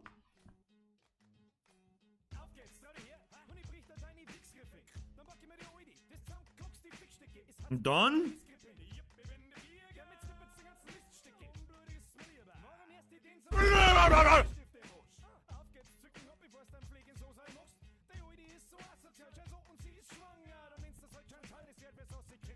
Herr Bierbaron, sag mal, was für ein Tablet-Programm du da hast, schaut sie nice so. Das ist ein einfaches Tablet, ein Galaxy Tab. Ja. Das ist ja ein Draht, wenn ich so hoch. Das ist ein Galaxy Tab S4 mit einem Stift. Und das Programm ist Adobe Draw. Was ist denn jetzt wieder kaputt? So. So schaut schaut so nicht ungefähr die Russen-Tesla-Spule in Command & Conquer 2 aus. Hier, Alter, kannst du gut sein. Das kann überhaupt nicht, nein. Danke. Ja, kann ich. Ich habe jahrelang geübt dafür. Danke für das Lob. Das bedeutet mir sehr viel. Schaut mal beim Chris im Kanal vorbei, bitte. Der kann zeichnen. Da bin ich, dieser Witz. That's a joke. So, so, nur mit, das ist eine sehr einfache Zeichnung jetzt, gell? Mit dem zeigt er und so weiter, mit dem fange ich jetzt nicht an, weil das dauert zu lang dauern. Da brauchen wir Motive, die mache ich alle fertig offstream und zeige euch dann, wenn es fertig ist. Dreiecks-Dip, ne, Dip fahren wir schon. Baby Panda, nein, der ist auch von letztes Jahr mal ein Computer mit Motiv drin. Was mit Ausrufezeichen Motiv drin, da weiß ich auch noch genau, was gemeint war. Was möchte der Chris? Irgendwas? Der Chris, mein Chat ist kaputt. Fix, ich kann nichts lesen. Was schreibt der Chris im Discord? Schreibt er irgendwas? Warum kann ich ihn wieder... Oh.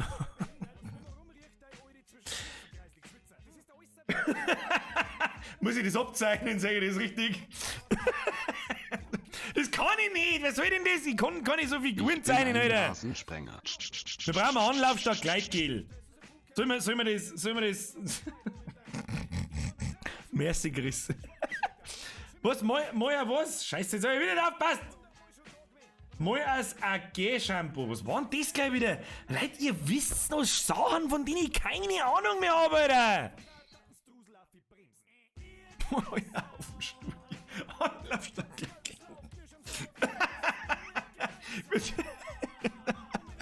Chris, verdammte Scheiße. Ja, schau, das muss ich ab, da brauche ich mehr Zeit. Das tue ich offstream. My Legend geht so, pass auf. Pass auf, jetzt, was müssen wir jetzt malen? Wird ein Imi malen? Weiß ich nicht. Kannte wahrscheinlich gar nicht. Das probieren wir jetzt einfach mal. Jetzt pass auf. Ja. Okay, also.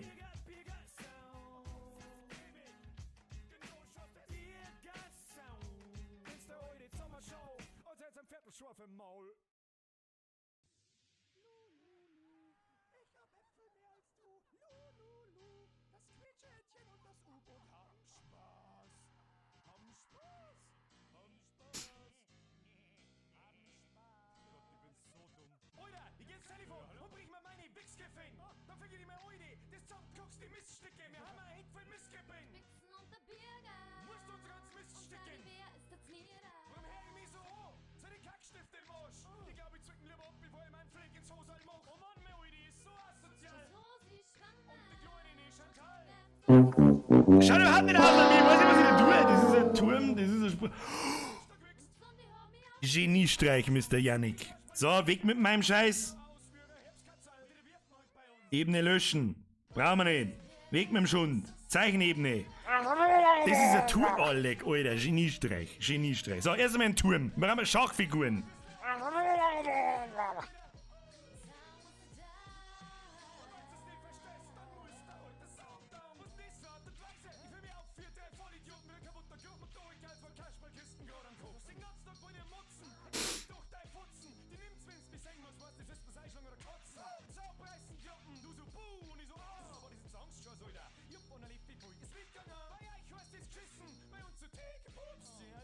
Das ist ein Turm?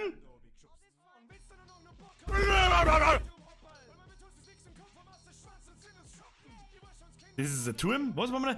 Das ist ein Turm, das ist eine Dame und das ist ein Anschlag. Probieren wir mal einen Zombie-Bacon. Ein Zombie-Bacon? Bacon und Käse braucht man auch noch. Da.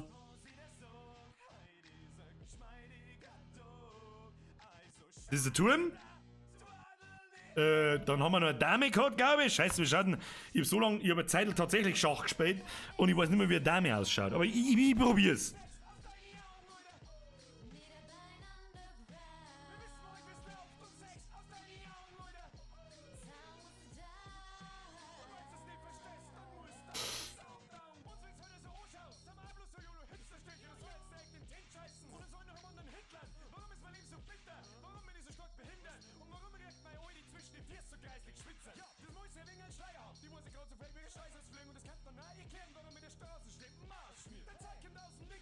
Schaut so ungefähr Dame aus? Das geht sich hin, oder? Das geht sich hin. Ungefähr schon. Weil jetzt mal, wenn ich da an das Ding ohne komme, dreht sich mein Tablet in der Weggeschichte umeinander, du nervst mich! Wir können den Scheiß ausschalten! Ja, dreh dich nicht. Wieder schauen. Ja.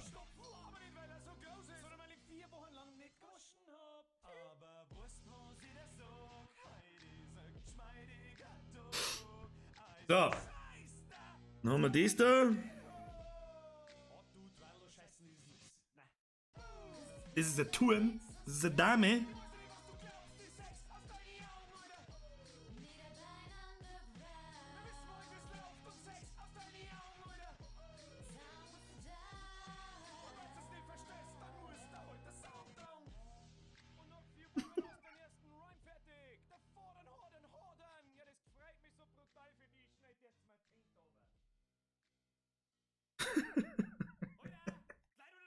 Und dieser Arschloch!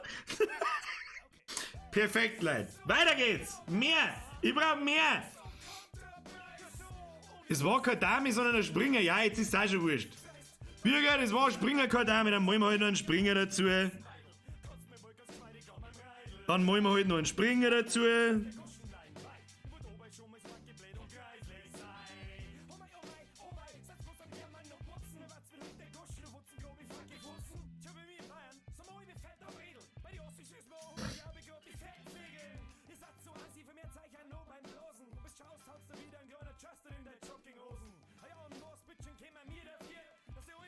Schaut so ein Springer aus, ich weiß nicht.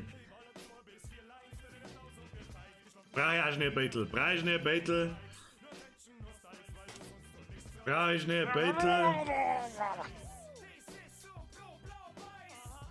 Ja, so weit bin ich da gar nicht weg.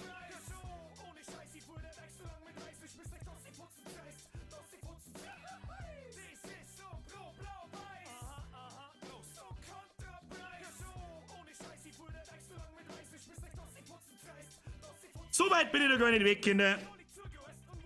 Machen wir da noch ein bisschen so. Da noch ein bisschen so. Da noch ein bisschen so. Da noch ein bisschen so.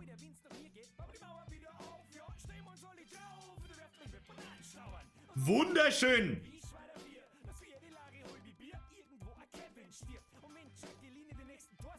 Das ist eine Dame, das ist ein Bar, das ist ein Springer. Ja, ein bisschen ein Rissel der Springer, aber das ist nicht so schlimm. Wunderschön. Den Samurai-Mönch Johnny aus Sekiro gab es noch. So lange haben wir doch Sekiro gar nicht gespielt. Die Mönche habt ihr doch hier nie gesehen, oder? Oder meinst du das komische Gichtviech? Den glaube ich kriege ich nicht hier, oder? Ein Burgfotzen AC 130 gehen. Ich weiß nicht, ich sag's euch, was ist, ich weiß nicht, wie ich den zeichnen soll. Habe ich jetzt das Maximum an Ebenen erreicht, oder wie sehe ich das? Kann ich jetzt keine Ebenen mehr machen? Müssen wir zumachen. Zeichnung speichern. Was ich euch da so ein bisschen zeigen kann, ist, da habe ich zum Beispiel einen Gustl konzipiert. Oh! Projekt Unsaufbare.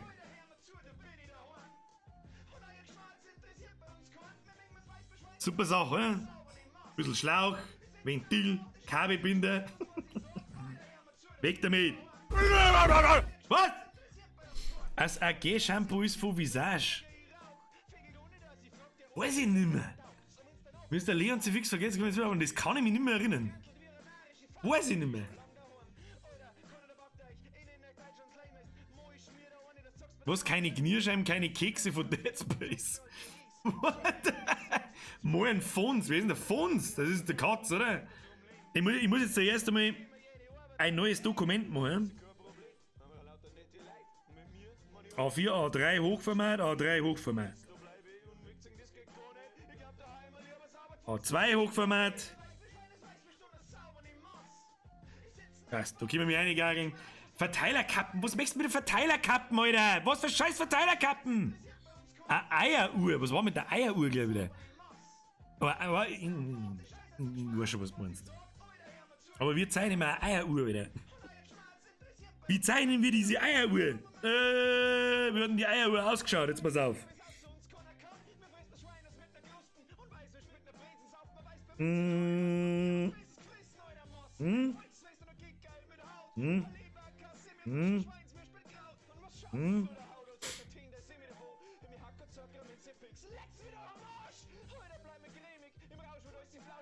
Irgendwie so, keine Ahnung.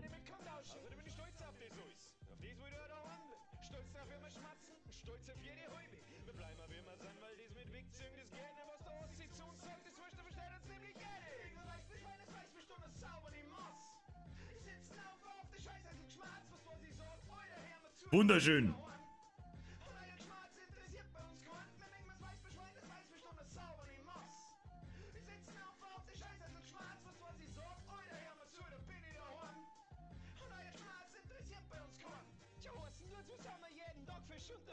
Das glaube ich ist die hässlichste Eieruhr, die ich jemals gesehen habe. Birger zeichnet den Tagen von Landwirtschaftssimulator. Ich bin Franziska, Lädchen muss, was? Lädchen, die muss einfach. Franziska ist 2 Jahre alt, nein. Ein Feuerlöscher in der Mikrowelle, nicht in... Guter Mann. Guter Mann! So, da brauchen wir jetzt erstmal eine Mikrowelle. Eine handelsübliche Mikrowelle.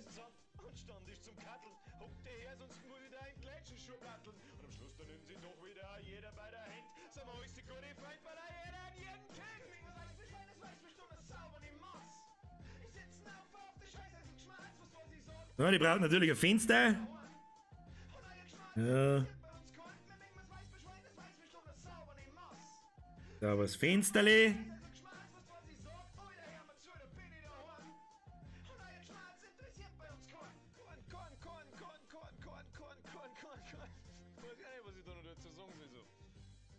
Müssen wir größer mal. Müssen wir größer mal. Ja.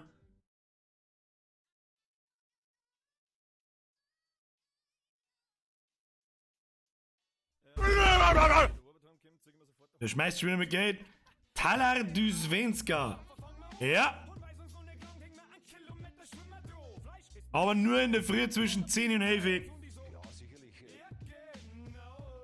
So.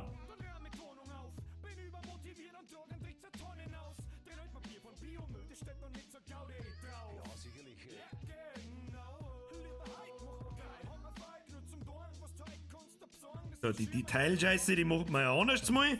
Und dann brauchen wir einen Feuerlöscher. Die zeichnet man separat. Du, den zeichnet man separat und dann baue ich das später zusammen. Das meine ich ist gut. So, Feuerlöscher, wie schaut der scheiß Feuerlöscher aus, Alter?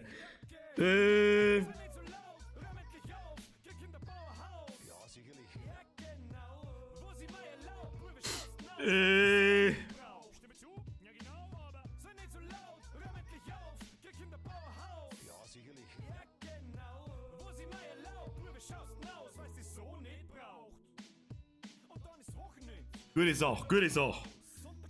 Hör ein bisschen aus mit Taucherflaschen.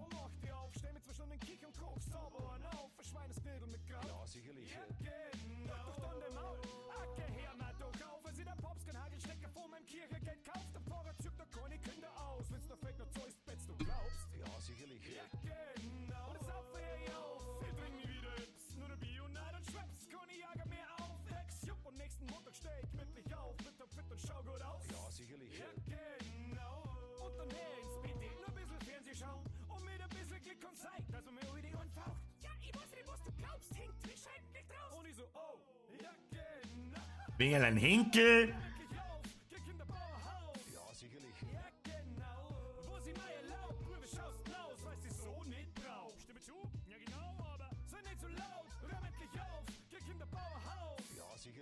Keine Ahnung. Was fehlt da noch?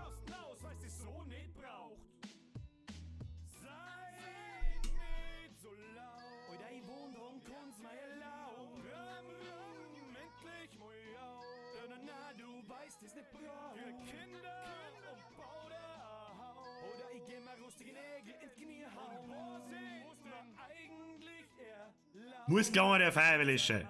Feuerwehrlöscher. Bürger, sauber. So, mehrere, wir brauchen mehrere. Bitte mach den Flammenwerfer aus Resident Evil. Ich weiß nicht, wie der Flammenwerfer geht. Der scheiß Bock. Oh, ein Grill. Nein, ein Grill haben wir noch nicht. Der Grill ist wichtig. Der Grill ist wirklich fucking wichtig. Das stimmt. Grill. Der ist ja nicht.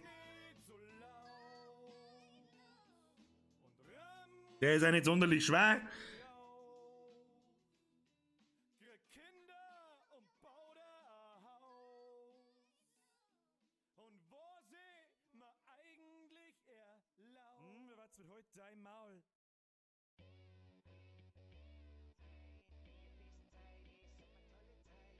Ein Burger brauchen wir auch noch.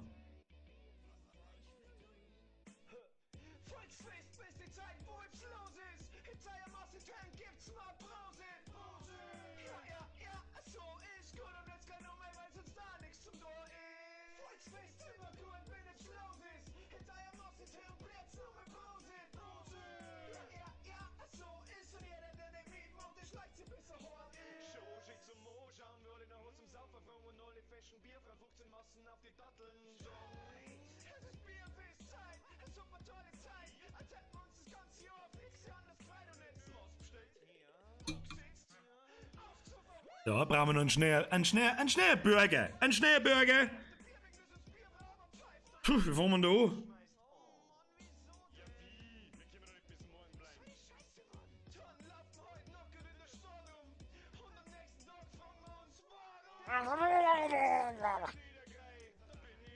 Wie wär's noch mit da? Na, Dolores kann ich nicht zeichnen. Krieg ich wahrscheinlich nicht hin.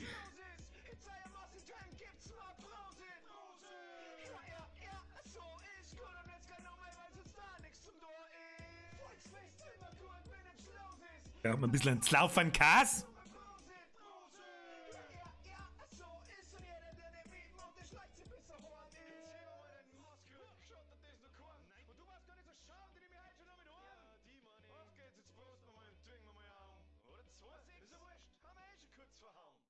Bisschen ein Fleischi?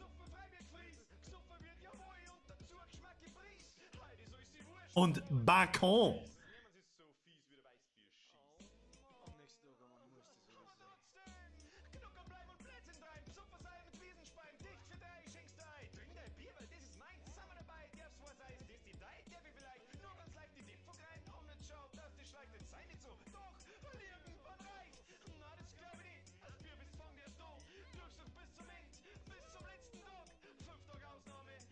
Nein, die ist really nicht gut. Machen wir separat, machen wir separat.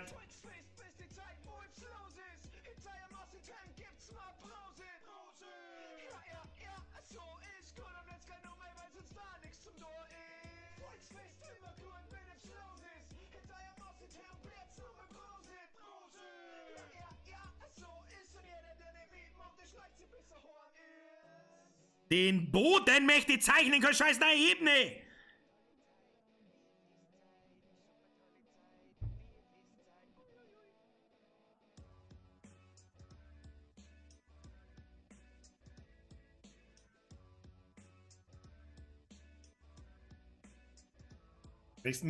Was möchtest du mir? Was möchtest du mir heute? Der Burger kommt überall hin fürs Erste.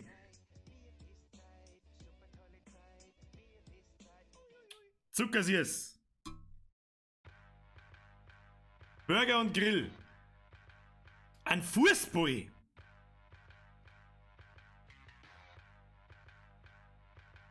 Gottes Willen, wir zeigen mir einen Fußball. Das ist doch gar nicht so einfach mit diesen komischen Ecken und so weiter.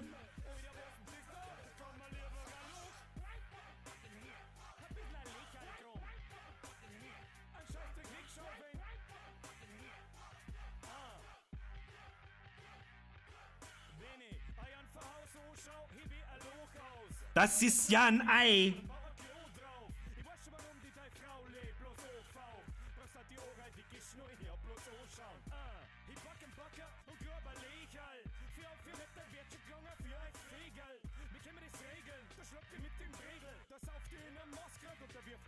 Wie soll man jetzt da das, weiß ich auch nicht. Wie soll man jetzt, weißt du, wenn wir das machen wir ganz einfach.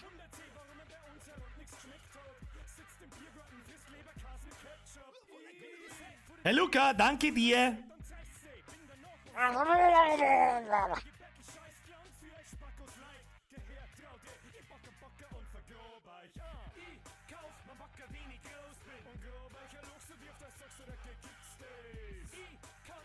Blutgrätsche. Und im Fußball mal offstream. Was haben wir noch?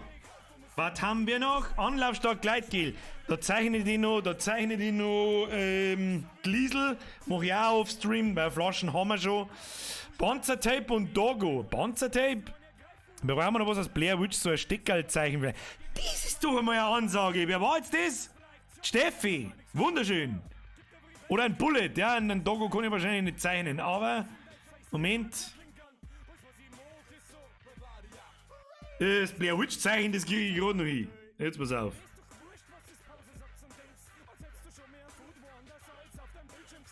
Hoppala.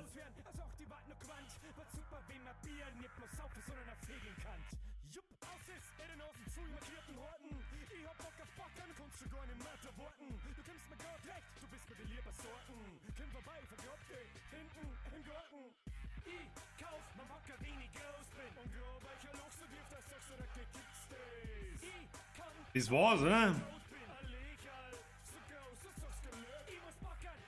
Das ist das Blair Witch Zeichen, oder? Ja, ich weiß, oder? Ja. So, jetzt machen wir noch einen Babyhund.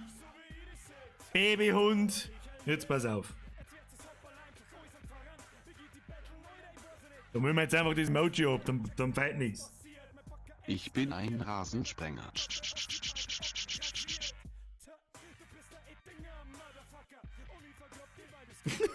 Schon das wäre Rotz. Was soll das? Was war da? Ein Mähdrescher und ein Viech. Ja, von dem gibt's ja schon einen eigenen Merch. Da kann ich nicht. Gibt's schon. Aber danke für den Vorschlag. So, was denn? Resident Evil 2 Zombie-Sepp oder Kräuter? Jemand, der an die Wand schaut. Eine Babykuh. Leberkas, meine Unterschrift kommt sowieso am Schluss drauf, ist eh klar, sagen wir mal, das Ding, ja, Muskatnuss, das ist nicht so wirklich 2019. Ein Babyphone, wir haben ja schon so Feier als Visage. Brenner Muskatnuss als Rockerzeichen, wie kommst du denn auf diese da? Drachenanzug, wie kommst du auf den? Mich selber? Nein, ich hab da nichts verloren. Bürger, habe die Ehre, Österreich, Gratulation zu 80.000, bester Mann am Platz, ihr seid die besten Männer am Platz, weil sonst, warte, man kann ja 80.000, ich weiß es auch nicht. Tja, jetzt pass auf, die Burgfotzen AC130 mache ich offstream.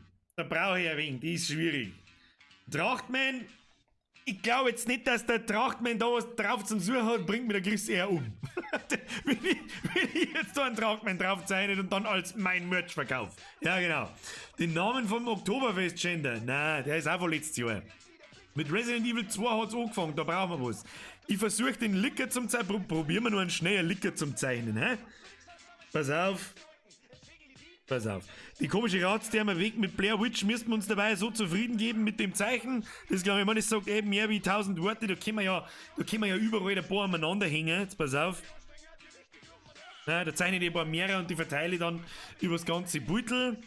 So, was haben wir noch? Was wollte ich jetzt zeichnen? Den Licker. Ja, da brauche ich eine Vorlage, weil den zauber ich mir nicht aus dem Handgelenk. RE2 Licker. Alter, was soll denn das zeichnen, Alter?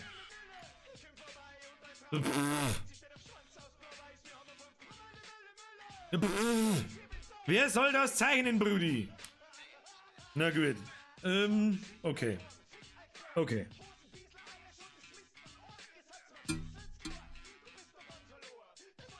Bin ich gespannt, jetzt wird's.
Gott im Himmel, was ist das denn?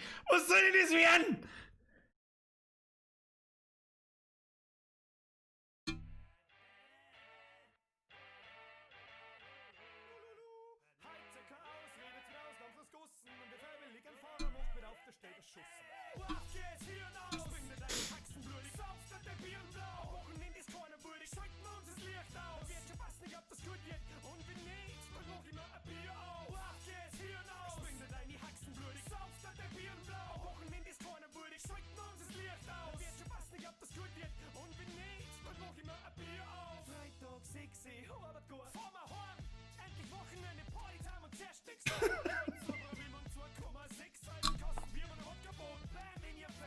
Absolutes Gichtelviech, Alter!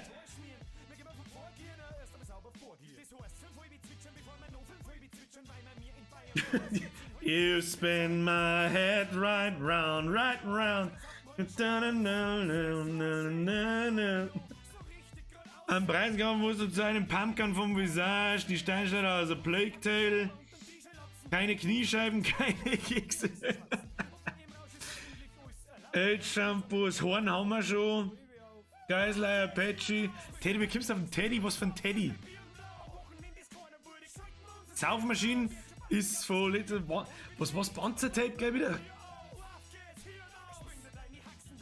Was, ein Zackenwurm, der in einen Hippie schlüpft? Ein Fichtenmoped? Ja, ein Fichtenmoped können wir noch brauchen, ja. Weißt du, was ich jetzt tue? Ich schreibe jetzt da noch ein paar so Begriffe, aber jetzt pass auf.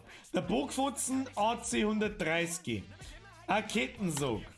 Was war der Teddy gleich wieder? Was hat denn der Teddy gleich wieder da? Was hat denn der Teddy? So ein cute, plüschi Teddybär. Aber warum? Wo ist denn der gleich wieder vorgekommen? Ich weiß nicht mehr. Ein Hirn mit Arsch vom Surgeon Simulator. Hirn mit Arsch. Ein Flex, weiß ich nicht. Wie lange geht's heute noch? Wir haben eigentlich fast fertig. Ein Leberkaskropfer. Bockfotzen-Hulk. Ich weiß nicht mehr, was der Bockfotzen-Hulk ist. Dolores, ein Schwein. Ein Schniepermann. Das Jagdhändel haben wir schon, der Teddy aus dem Unboxing.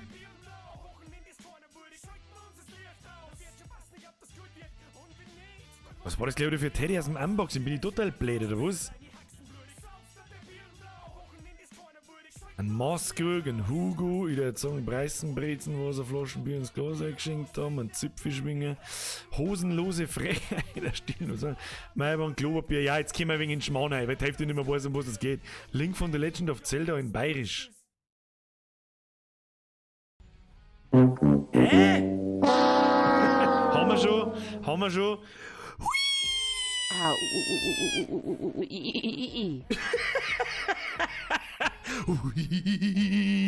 Ja, jetzt gehen wir in den Schmarrn rein, Kinder. Muss ich beim nächsten Mal vielleicht nochmal gehen. So, ich versuche das fertig zu machen und dann zeige ich es euch beim nächsten Mal. Ist das ein Deal? Ich meine, jetzt habe ich 2 Wochen Zeit, da tue ich jeden Tag ein bisschen dahingageln und dann wird es schon. So. Leid. Wir haben einen Haufen Zeug zusammengebracht. Das füllt schon Seiten. Kriegen wir schon hin, Kinder. Die Katzen nur von der ersten Folge Visage. Von Visage haben wir so viel, da ist am meisten hängen geblieben, gell? Da ist wirklich das beim meisten hängen geblieben. Ich schaue selber auch mal noch mal alle meine Videos und Streams durch. Also nicht die ganzen Streams, sondern einfach nur, was wir überhaupt gemacht haben. Vielleicht fällt mir da noch mal was ein. Das wird schon. Ja, wir haben schon einiges an Material. Jetzt muss ich es bloß in sauber zeichnen. Alter, da braucht man 10 Streams an 2 Stunden, wo ich nur da sitze, nichts sage und die ganze Zeit da umeinander gagelt. Das ist auch nichts. Weißt du, was ich euch sage? Am Montag wird gezockt, und zwar Star Wars Jedi The Fallen Order. Ja? So schaut's aus, da haben wir endlich wieder geschafft. Das ist schon die ganze Zeit so lang geworden.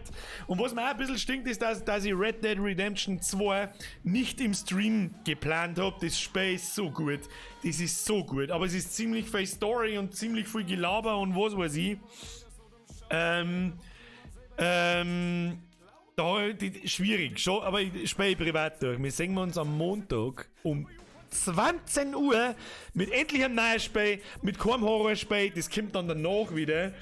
Und zwar wahrscheinlich The Beast Inside. Bis dahin spielen wir Star Wars und dann zwischendrin vielleicht einmal wieder ein bisschen operieren. Zwischendrin vielleicht einmal wieder ein bisschen mit Gorn und Wind dreschen. Schauen wir mal, dann sehen wir es schon. Ja. Hashtag 20 Uhr, Montag. Ja, Leute, jetzt ist 5 nach 10, jetzt darf ich sagen, jetzt gehen wir ins Bett. Halt Zeit total übersehen. Wie schnell das heute schon wieder vergangen ist. So, hier, zack, vorbei war's. Keine Ahnung. Ich weiß nicht, was ich sagen soll. Leute, ich weiß schon, diese Zeichnerei ist nicht das Aufregendste der ganzen Welt. Mir macht's halt Spaß wie die Hölle. Zum Zuschauen weiß ich jetzt nicht, ob's der absolute Überwahnsinn ist. Aber ich streng mich an, dass ich das off-Stream fertig mache. Wenn ihr ein bisschen was habt, zeige ich das vielleicht von Stream zu Stream am Anfang oder am Ende ein bisschen her. Jetzt wünsche ich euch eine gute Nacht vorab, ein schönes Wochenende. Ich bedanke mich für das zahlreiche Zuschauen, für alle Donations wieder, für einen Haufen neue Mitglieder heute schon wieder, für alle Daumen nach oben. Was ich heute sauber vergessen habe zum Song. Aber ist ja vollkommen wurscht. Ich hoffe, euch hat es einigermaßen gefallen. Trotzdem, wir sehen uns am Montag 20 Uhr mit Star Wars. Und jetzt habt ihr eine gute Zeit. Ich bedanke mich. Wir sehen uns in... Wie viele Tage sind das eigentlich alle? 1, 2, 3, 4. Da habe ich 4 Tage frei quasi. Haut euch eine gute Nacht. Ich bin ein Rasensprenger. So spät doch nicht. So spät doch nicht.